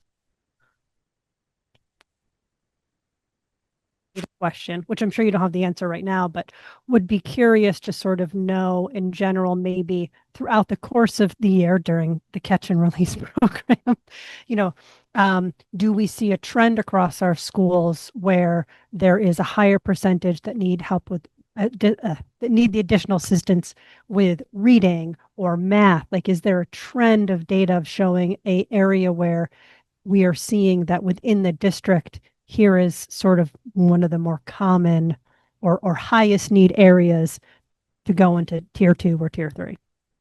I would say both of those that you just said, reading and math. And what I would say, it's also let me think about this for a second. So when kids are flagged, we use a MTSS platform called Branching Minds. And so it's not just a data ball, it's a place that collects the data so that it can be seen in one place. And when we use that tool to match kids within the schools with interventions, that we can also use that tool to say this whole class is not quite getting this unit of fractions, let's say, just because that's hard. And there's a rule of thumb that if more than 20% of your class is flagging for a need for intervention on a screener, it's best met through additional universal instruction. So the hope is that when we see large numbers of students who have specific needs, like you're saying, is that we're not just being reactionary, but we are actually building in more universal supports, not just the tier 2 and tier 3. So it's like multi-layered, if you will. Yeah. That makes sense. And it's nice to hear as well that when recognizing a pattern, if more than X number of students, then that is not just something that is that is addressed at the student level. It's being addressed at the classroom level. And so it's also nice to hear that there's that kind of insight into the learning that's happening in the classrooms. Before you go, Rob, I'm just going to say MTSS looks at things from I sometimes use altitudes because layers is so used so often. So we look at individual kids, we look at classrooms, we look at grade levels, we look at schools, we look at district grade levels, and then and also district on the whole. So we're looking at things at lots of layers. So if we, let's say, saw that fourth graders in general are struggling with math, let's say, and we're like, wow, this goes distributed among schools, this isn't one teacher, like what's going on, then the district level team looks at it and says, okay, and then brings in the admin team and says, all right, data analysis and data driven decisions being made from an individual student all the way up to a district. So on everything in between. So I'm glad you asked that question. So is the everybody wins part of this tiered system? And are there parts of this tiered system that help kids who are going like they're exceptional at reading and they get additional help to keep them going? So Everybody Wins isn't because it's not a school-based, it's a partnership, not a school-based program. It can be used in addition to, but it wouldn't take the place of an intervention. Does that make sense? Okay. And if students are needing enrichment, I think is what you're asking for, that the win block is an opportunity for students to get what they need. And so there are some students who are working on things that are, a level above what is going on in class because of that need, because that's what we consider it a need.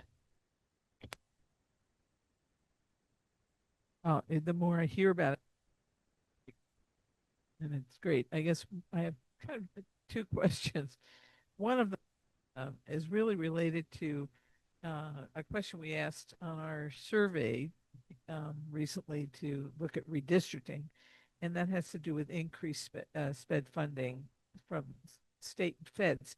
I think in general, I picked up a confusion in the community on where funding comes from. And that's, but I'm wondering sort of for your program, this is where it's twofold, but one, it sounds like there's a tremendous theoretical basis to all this. And I wondered, is this a program that we invented locally or no, it's got a national orientation? And the other would be, does a program like this, it would seem like if everybody has an opportunity to get interventions, it might help them at certain points. And certainly my kids needed them. I needed them. It seems like it would be kind of cost savings on some level because you wouldn't have to filter into, the 1 to 5% would get what they need at that level, but we'd be able to do a lot of more preventative work at an earlier level. So that's the hope. I guess I wonder from a funding standpoint, whether is this going to replace some funding needs that we have, and how's that going to work? Maybe a tough question. Yes, thank you. I would say you did a great presentation. Oh, thanks. Thanks for saving tough questions for me. So I think that is why it was packaged with Act 173, because there was a theoretical thought that this was going to be like a cost saver, right? Also, MTSS is an unfunded mandate. In many ways, right? So like the unsiloing of making sure that kids can get their needs met despite if they are identified with a disability or not. In theory, like that is ideal, right? But the funding still is very different. And so there are still, students that are going to reach the threshold for special ed, but we're making sure our job is to make sure that specialized instruction that matches a student's specific disability is is happening, and but we're not waiting until that disability is identified or we've found that out before we help. And that's where the kind of the in between, if you will. In a way, it's like the building maintenance issue. If you put the money in earlier, hopefully you're not going to have billions of dollars of renovation. And I would say Mandy's doing a really good job. This is all, and a lot of this is born out of Act 173, which was passed 4 years ago, 5 years ago, 6 years ago. It was passed before I arrived. Uh, there has been little to no statewide technical training and assistance on this. So it's a great, from the state mandate piece, it was a great idea. It just, like many other things, it was not implemented with fidelity. So it's left districts to try to put these programs and pieces in place. Fortunately, we have the resources. In fact, I met with a superintendent from another local school district today, and he was talking about his appreciation because Mandy spoke to their team about some of the work. So we have that work. It's just we don't have the support beyond our borders for the work that really has to be done on a more on a larger statewide scale. My question, it seems like from what I'm understanding, like a first grade teacher, they would, see that somebody is not doing well, and then you would start to think about the second tier or the additional time, and then it gets to a place where there's teachers meeting and multiple teachers. It's between extra time. Is there required from teachers? Is there actually enough staff capacity to make this work well? I'm going to indirectly answer that question instead of directly answer it. So, one of the decisions we made as a district, and I can say I worked here then, is we decided to use ESSER money to hire people, and we hired interventionists. So when the ESSER money was no longer available, our interventionists, we lost positions. And so the number of interventionists, academic interventionists, it should be clear, like academic interventionists in each building has decreased in the last 5 years. So what we have done is we have tried to increase the efficiencies around delivering the interventions, because the lack of bodies doesn't mean that kids can't get what they need. It just means we had to think creatively, if that makes sense. So I think that I've had many great outside of the box conversations with the interventionists who are so dedicated to help kids meet the standards and get what they need. And they are doing amazing work. And so I have to give them credit, because where there used to be two, there is one in most of the buildings, or where there used to be five, there is three. And they're doing amazing work and making sure kids get what they need.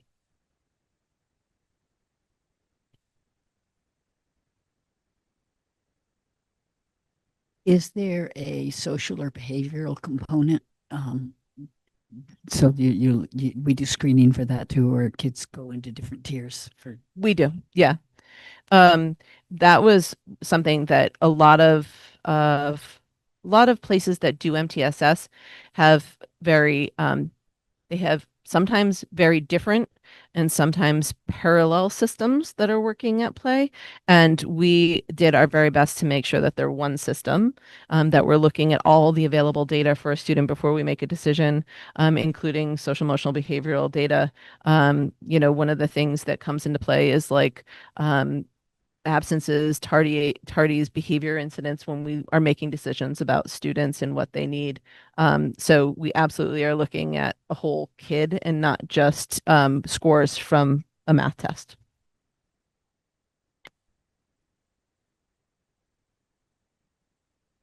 More questions for Mandy? Pam? I think it's an easy question, but maybe I'm wrong. It seems to me like the IEP level, like that point, you're getting families involved, you're getting like statutory involvement and a lot of like mandates and a lot of requirements involved with that process. Are Are you getting families involved at the tier 2 level? At what point do we try to engage with the family to see if there's supports going on at home or what they're seeing and try to understand a little bit more about what's happening with that child? So the hope is that information is going out like right away when parents are getting and families are getting information about schedules, about like when that win time is and what it looks like. And so because that happens at just about every school, the hope is that families, it's in newsletters usually is like, hey, we have this exciting time called win, or however they package it, right? And it's meant to say, hey, kids could be working with other adults in the building.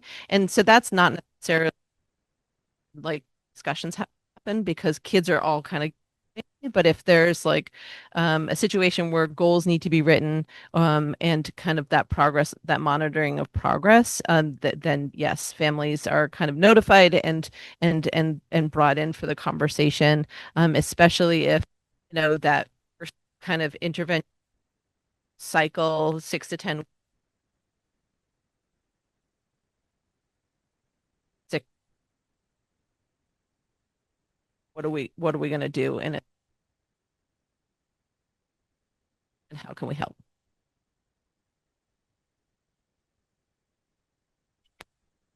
Do you use any community supports for this, or is it all kind of internal in the school district? So the interventions are internal, but there are like Rob was talking about, I always call it the wrong thing. Everybody wins. Okay. Sometimes I call it everyone wins, which seems like the same, but it's not. There are the issue is that not all of those things are available at all of the schools. So in order to make them part of the system, there's kids who would miss out on them. So we're trying to make the things that the school can provide um, more common. But there are absolutely things that we can talk about for kids. Like there's a mentoring program right in the valley that for social emotional needs that like sometimes mentoring is like a great thing, but that's at school. It just of the team to extend services. Does that answer your question? I would just see that there are lots of things happening in the community, and often those different organizations want to be more involved in the school. And there's always, kind of some barriers and some challenges. And it seems like we're getting to a place where we could really use more and more of that support. So that's why I'm asking the question. I agree with you. I mean, more community partnerships would be amazing. And I think that finding ways to work in collaboration would be ideal.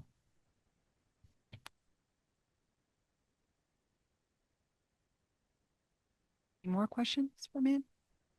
Good thing Mandy knows her stuff, because damn, that's a lot of stuff. And I just wanted to add a piece that this was one of the when the board met for the retreat back in June, there were a couple of presentations that you request. This was one of them. We also had some other requests that we have internally talked about and have mapped out on the calendar, including absenteeism and truancy, which Mandy also works with. So she'll be back. I can't remember when we plugged that in. I think maybe February. To come back and talk about rivers separately because it's kind of one of the hats I wear, but I didn't prepare anything tonight. And then we also have the role of AI, and that's something that we have been discussing aside from the board's interest in that piece.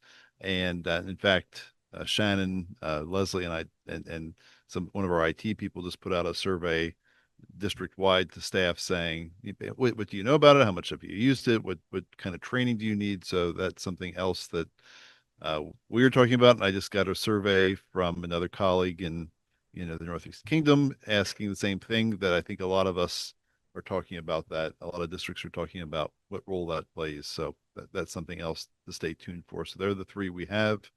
And just also a reminder that we have Mandy, Shannon curriculum, and John special education. And I had asked them a couple of years ago to put together a calendar so one of them is always at the meeting. They participate in our discussion and they rotate that, and we can change that if there's a special interest or something that comes up that would be more fit for special education director or for MTSS, but that's the rotation, just as a reminder of what we do for the three of them.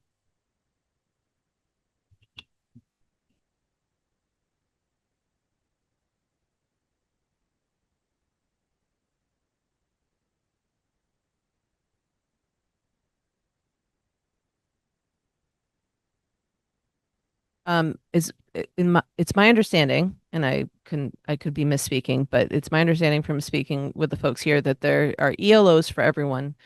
So extended learning opportunities that kids can either sign up for, or they can be encouraged or signed up for if they need it. And then there are students who may be identified as having tiered needs, and they may get those intervention blocks during a different time, but the goal has been to not pull kids from core instruction, to make sure that they can have that core. It's additional, right? It's that extra layer. So it's happened there.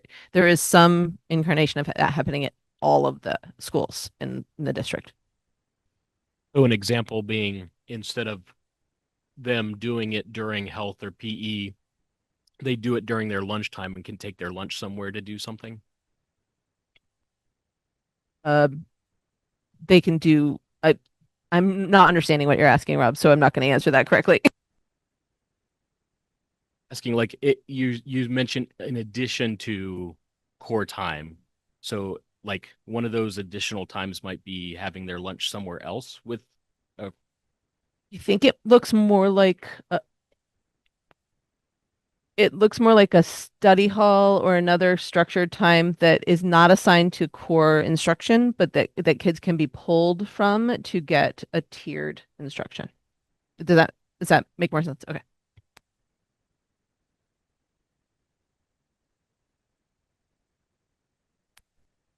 Thank you for that comprehensive. That was great, by the way. And we do want you back to hear about rivers because we're proud of that. And I want to hear more about it. But I think we're ready to move on. And that will be the budget. So, and then we're going to have an executive session after that. So we're not, I would have said we'd take a little break right now, but we're not gonna. So if you have to use the bathroom, go ahead and do that. But we're going to carry on with budget.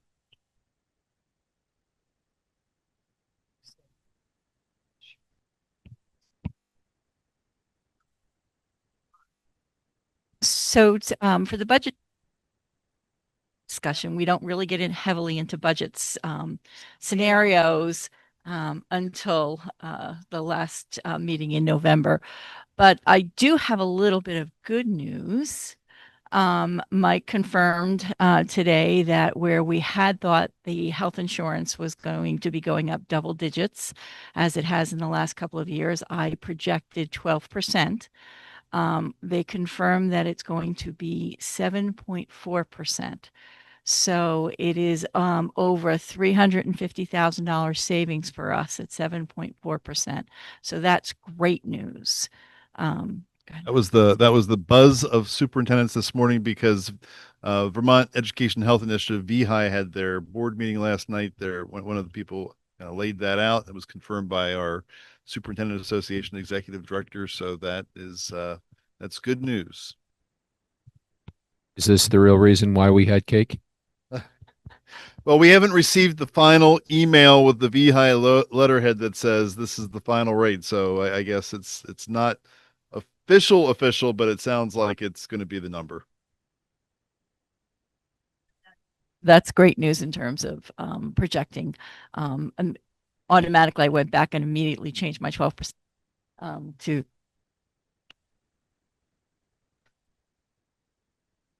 I like that good news, but it strikes me as strange considering the changes with Medicaid and what potentially is going to happen with subsidies, right, from the ACA.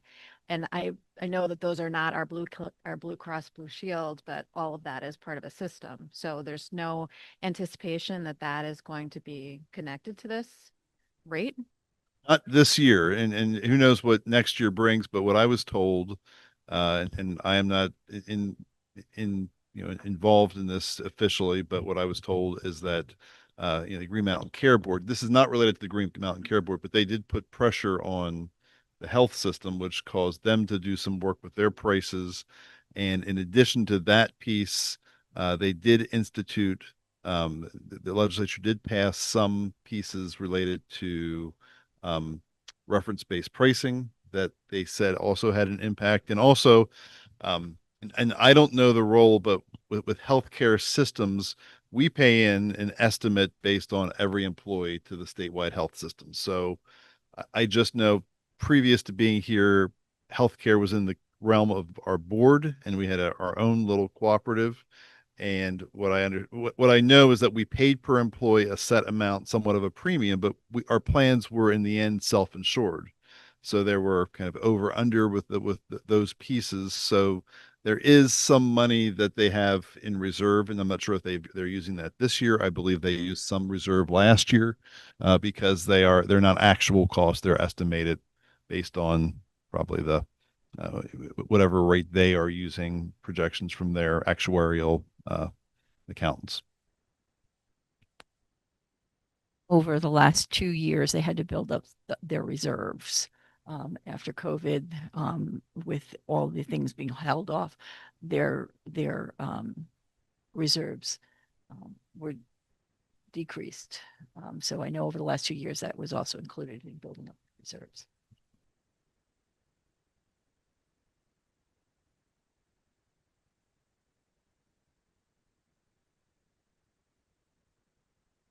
We're working clear.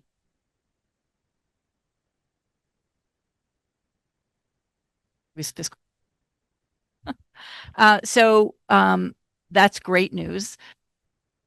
I went $1,000 save rate early on. Board sees as a charge projections and how many scenarios you would like for me to bring back. The first pass of the budget will be the last meeting of November, and then December in the two. I'll present a scenario number 2 in December and scenario number 3. As a reminder, we'll get the yield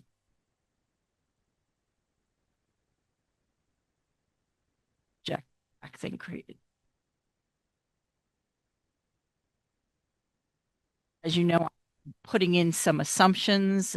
We are in support staff negotiations we will be going into. So I've put assumptions in there. We are looking at, moderate cost of living increases in terms of supplies. We're seeing really only about 2.5% to 3% in supplies and some contracts. But I wanted to be able to open up the discussion in terms of what you would bring back in terms of number of scenarios, what you would like to see in the budget. The reminder we have off the bat, and this will be part of my scenario, we will be moving out of the central office, relocating into the high school. That's a $50,000 savings in fiscal year 27. We renegotiated some of our Xerox contractors, our copier contracts, which is going to be saving us about $17,000 a year, which is great news. And we had some other things that we're looking at, but those will be a part of the whole presentation. So, quick questions. I'm not sure if for new board members, this is kind of what we're talking about is, do we want to see a level service budget? Do we want to see a level funding budget?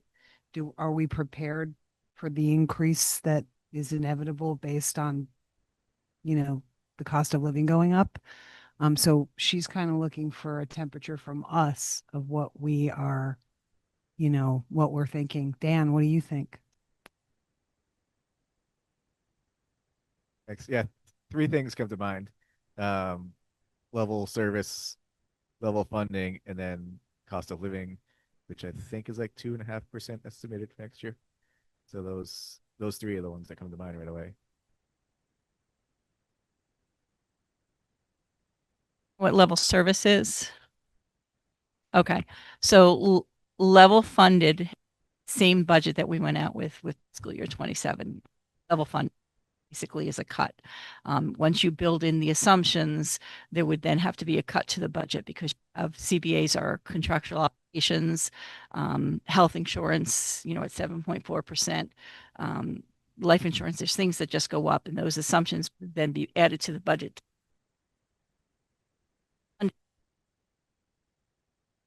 Service level service, what we're off plus the assumptions.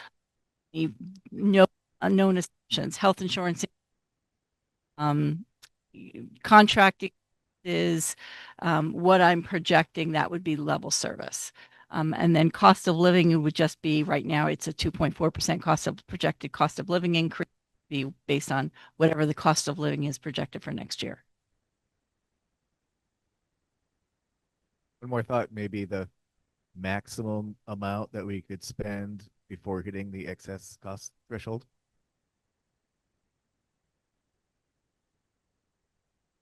Able to show us like if we say, I mean, in those three scenarios in level service, can you tell us what that increase will actually be? With all like the already built-in raises for teachers and things that are already, okay, sorry. And just a reminder too, especially for new board members who weren't here for the budget last year, especially the year before, our budget increase is one aspect of the big puzzle, and the other question that Lisa will be able to answer once we hit December 1st with the tax commissioner's letter of anticipated tax rates is what property taxes are looking to do, because we had a budget that failed, and I can't remember the exact amount that increase that year was at like 7.9%, but taxes increased 20%. So they don't go hand in hand.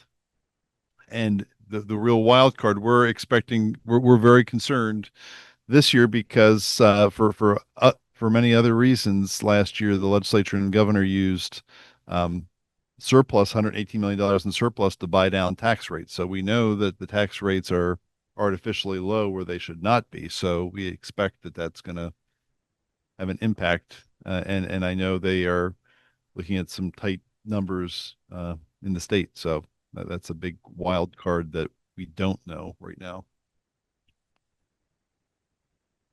I wanted to hear a little bit more about the assumptions you're using. Is that like, because if you have a contract, it's not really an assumption. You know what the rate's going to go up the next year. Or like, are you thinking we don't know if we're going to get paid back by the federal government for the $500,000 they owe us, and so we need to budget that in? Like, well, there's two contracts. We have the teacher's contract, which we know what those are. We know the metrics of that. But we are in the midst of negotiations for the union support staff, so they're in there. So that's what the budget. And then do you also want to be able to talk some of her other assumptions? If you go through her actual sheet, there are line after line of assumptions. What are we going to get on the oil bid for next year? What about our wood chips? What about all the other variables that go into a budget that you have to create in December, and you really don't know what the prices are going to be until next year. So she could probably give you a list of about 30 other things that are assumptions that she builds in. so when we did like the wood chip contract, that was for last year's budget, not for the 27. Correct. Okay. Correct. Every year we go out to bid in June for utilities. What I have to do is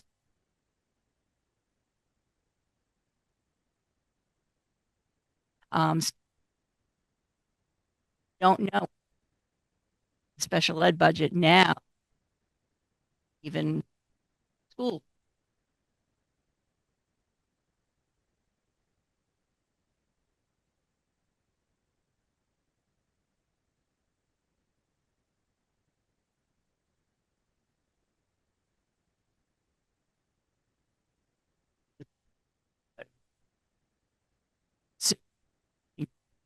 Number.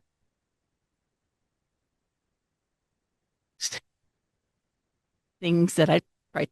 So I have to look at averages, what's the cost of living, what's out there, and then assume and plug in those numbers. So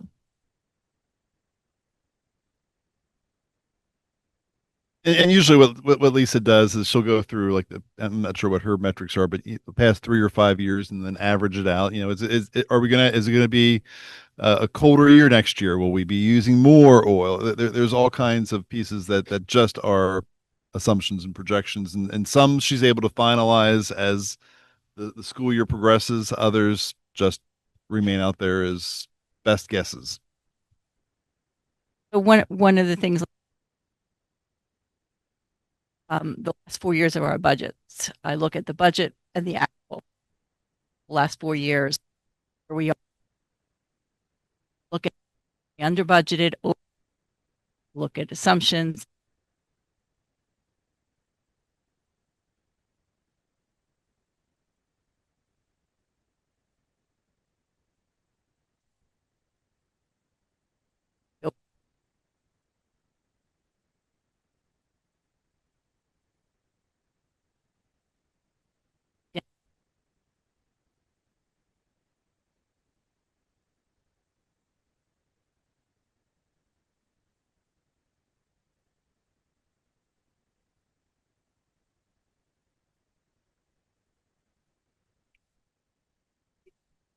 Assumptions also that we will probably not be getting funding like through grants, some of the grants that we depend on. And so that's an assumption as well. Like some of the things we're funding through non-local money that's not going to be there.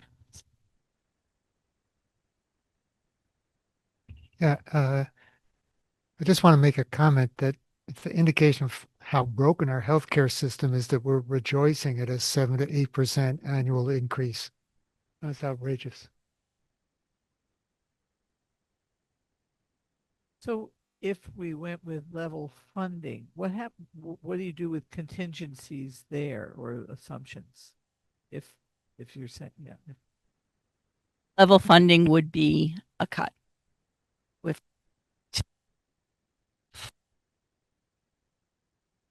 that. So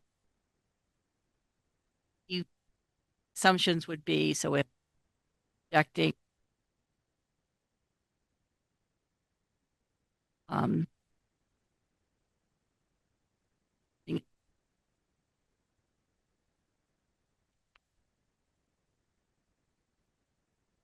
What cuts mean? Go ahead, Cindy. I seem to be remembering that last year, in following up with the year of all the 13, budgets that went down and everything, the governor came out with a thing last year, right around this time, where he said his expectation was that people would not go over 3%. And we sort of, I thought we looked at that 3% number kind of. Remember, he said, and I wondered if we've heard anything from him about what, because he was counting on being able to pull in that $118 million or whatever it was. I don't know. I just remembered that was sort of, at least it gave us a clue on where the state might be. Last year he said 3, we went with 2.75, Dan's number, which did take us over the finish line, which was, and what was that? Was that level service? That was, oh yeah, of course it was. We had a ton of cuts. That was level funding, not even level funding. No. Over the last 2 years, we've cut approximately 50 positions that included those 13 extra positions that Mandy discussed. And we with our building configuration, with our needs of students, Lisa and I are going to recommend a level services budget. I think it's important to look at the other scenarios, which is why she's asking for what you want to look at. But I don't. Will there be some reductions that we can make? Absolutely. But they are not going to be anywhere near what we did last year. And if you look back to, reduced busing, reduced number of buses, reduced library services, reduced nurses, they are all pieces that our communities have grown to appreciate and love. And anytime you take something away, I've been involved in both. And anytime you add something, you get a lot of happy people. Anytime you reduce something, not so much. But we are at the point where, unless we look at structural changes, I don't know how much more we could cut staffing. It's going to be very challenging. And I also want to mention, to Steve's point, I do have an article that I wrote this summer that I want to put out, reminding people what those rates are, the rates that we pay in Vermont. And it's not just, I have to always remind people that this school board has no control over healthcare costs. That is something that was removed from local control, put at the state level. And it's the concern we see that Ashley mentioned about consolidation of districts. When you combine uh, groups that have varying levels of services, you usually level up, and that's what happened in the state. And just most of our employees are on the gold CDHP plan, and just I share these numbers, and people are astounded that for the current year, the total cost, and our employees pay 20%. The district pays 80%. So for a family plan, the total cost for the district and the employee per year is $40,909 for a family plan. Uh, Employees pay over $8,000 a year. The district pays nearly $33,000 a year, and they are costs that are astounding. I also worked in a Pennsylvania, which also is, a benefit-rich state, and with a district 3 times the size, this year they are paying about the same in healthcare costs as we are paying with a third of the number of employees. And that's when you read about the healthcare crisis, that is it. 15% of our cost per pupil go to employee healthcare. And that's a very high percentage. I hear us talking about level services, but I was just trying to pull it up in my email. I thought, Dr. Mike, I thought you sent out a report from like one of the state level organizations that suggested that under Act, I don't think it suggested, I think they said under Act 73, there was changes to the class ratios, student to teacher ratios, which if I read it right or understood it, it would mean that we would need to hire new people, new teachers and staff to meet those ratios under the statute. So are we looking at a budget too that would allow us to hire additional teachers and staff as well? If you're talking about the area that mandates a minimum of 10, I don't think that applies. I don't think that piece applies to us in any substantial way. Keep us in crisis mode. 3 Squares is probably not going to be paying out if we have a government shutdown continuing into November 1st. And so we certainly have a lot of families who are on 3 Squares, so food stamps. I saw something in a newsletter at the high school level that they have a closet or a pantry. Is that right? Is there anything that, I mean, would it be helpful for us to try to, do a can drive or something and front porch forum? Like, how do we make sure that that's full? Is there, what's the need?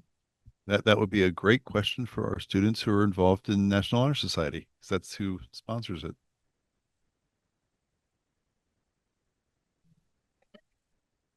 The food bank. Yeah. You're not listening to my fantastic question, Cashel? I mean, it's been a long meeting. Yeah, so 3 Squares benefits are not going to be paid out on the 1st, right? And that's going to be a big hit to a lot of our families. And so I was just wondering what resources we had. And I know you guys have a food shelf in the school. What might we be able to do to help keep that fully stocked? I haven't been in there this week, but the best way you can help is to bring us food. This is not working. Whoa. My sense is off. Curtis has had some serious reparations to this equipment, and even though it doesn't sound like we think it should, it is actually working really well. Thank you, Curtis. Go ahead, Grady.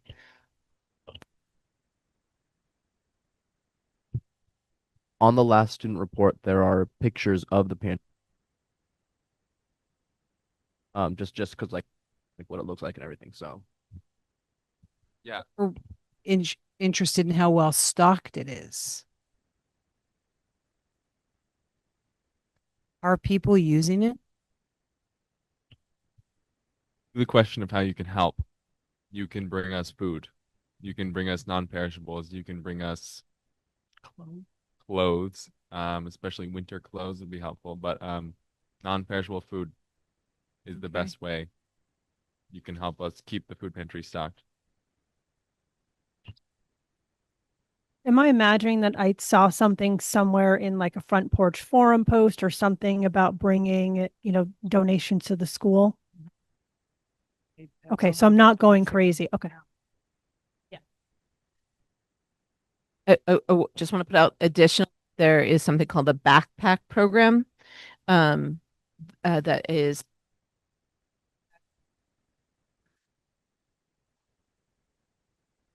the and right now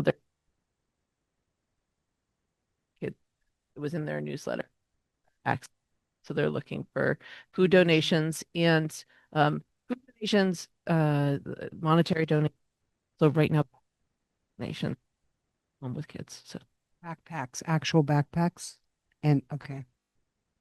Own backpack program. It's not like with the food bank. Okay.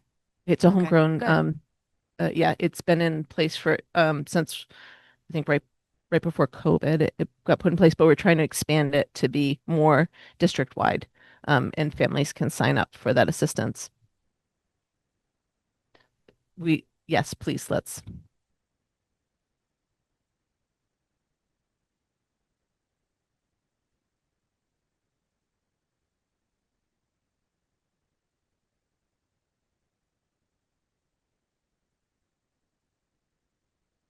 Add a part to the website where, how can you help?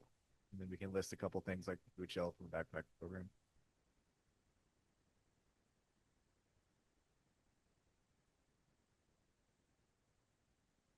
Okay. Try that again, Dan.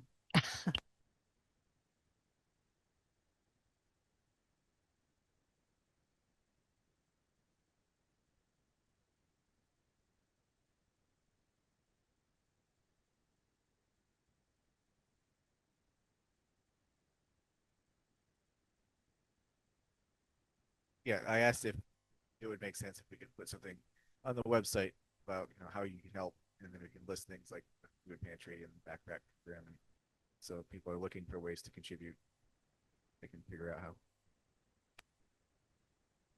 If Honors say has something, if you want to share it with me, we'd be happy to put it up. You can do that at any time. Mhm.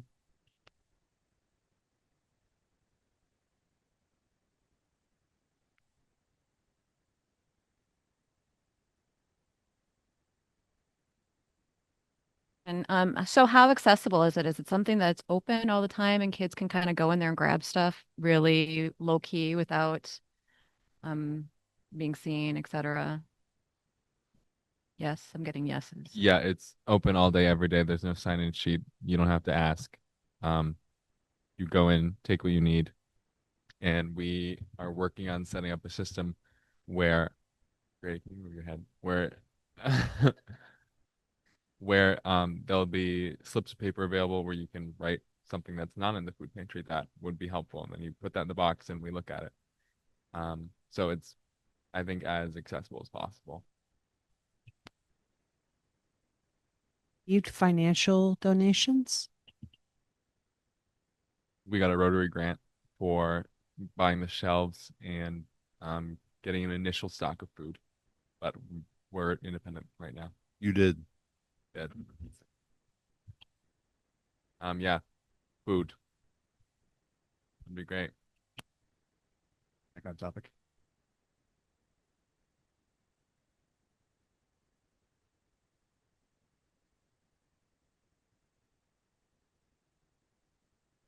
Given Lisa some idea, and what we'll do is come back in 2 weeks and continue that discussion as she starts to dive deeper into the budget, and more additional information you need would be great. But one of the other pieces is, if we get to that point where there are reductions that are necessary, that's something that we always want to hear what the board's priorities are of things to make sure we preserve, to make sure the things we try to expand, and that's always a good discussion and helpful for us as we work with the administration to kind of prepare those details of what is needed to meet that budget. Okay. Thank you for that. That's a hard topic that will just get harder as we progress, probably. Okay, we are going to take a 5-minute break. Then we are going to go into a brief executive session. We have consent agenda. Oh shoot, sorry, my bad. I forgot that. I had it in front of me, so I wouldn't. Okay, we have a consent agenda. It is small and includes approving the minutes from the October 8th meeting, and also approving the warrants from October 8th as well for $613,000, $613,944.61. Do I have a motion to pass the consent? Pam makes a motion. Do I have a second? JB and Emily second. All those in favor say aye. Aye. Okay, now we're moving on to the executive session. Kids, you're done. No one, thank you. And we are all here. We don't. You need a motion for the executive session. Oh, can someone make a motion for the executive session? Emily motions, JB seconds. There's a suggested motion. Yeah, can you read that? It's right there. Into the thing. Yes, to participate in a Zoom. As all. Oh, suggested motion. Oh. So you don't tell anybody. Okay, so here I am reading the suggested motion. Everybody's listening. To enter into executive session with all board members, Superintendent Dr. Mike, and Director of Finance Lisa Essler, for the purpose of discussing labor relations agreements with employees, because premature public knowledge would clearly place the public body or person involved at a substantial disadvantage. All those in favor say aye. Aye. Lang, thanks for coming to our meeting.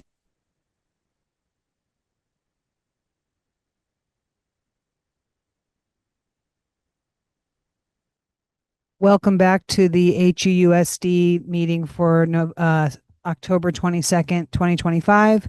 We are back from executive session and we are taking no action. Do I have a motion to adjourn? Motion to adjourn. I have 27 motions to adjourn. Do we have some seconds? Nay. We are adjourned. Thank you very much.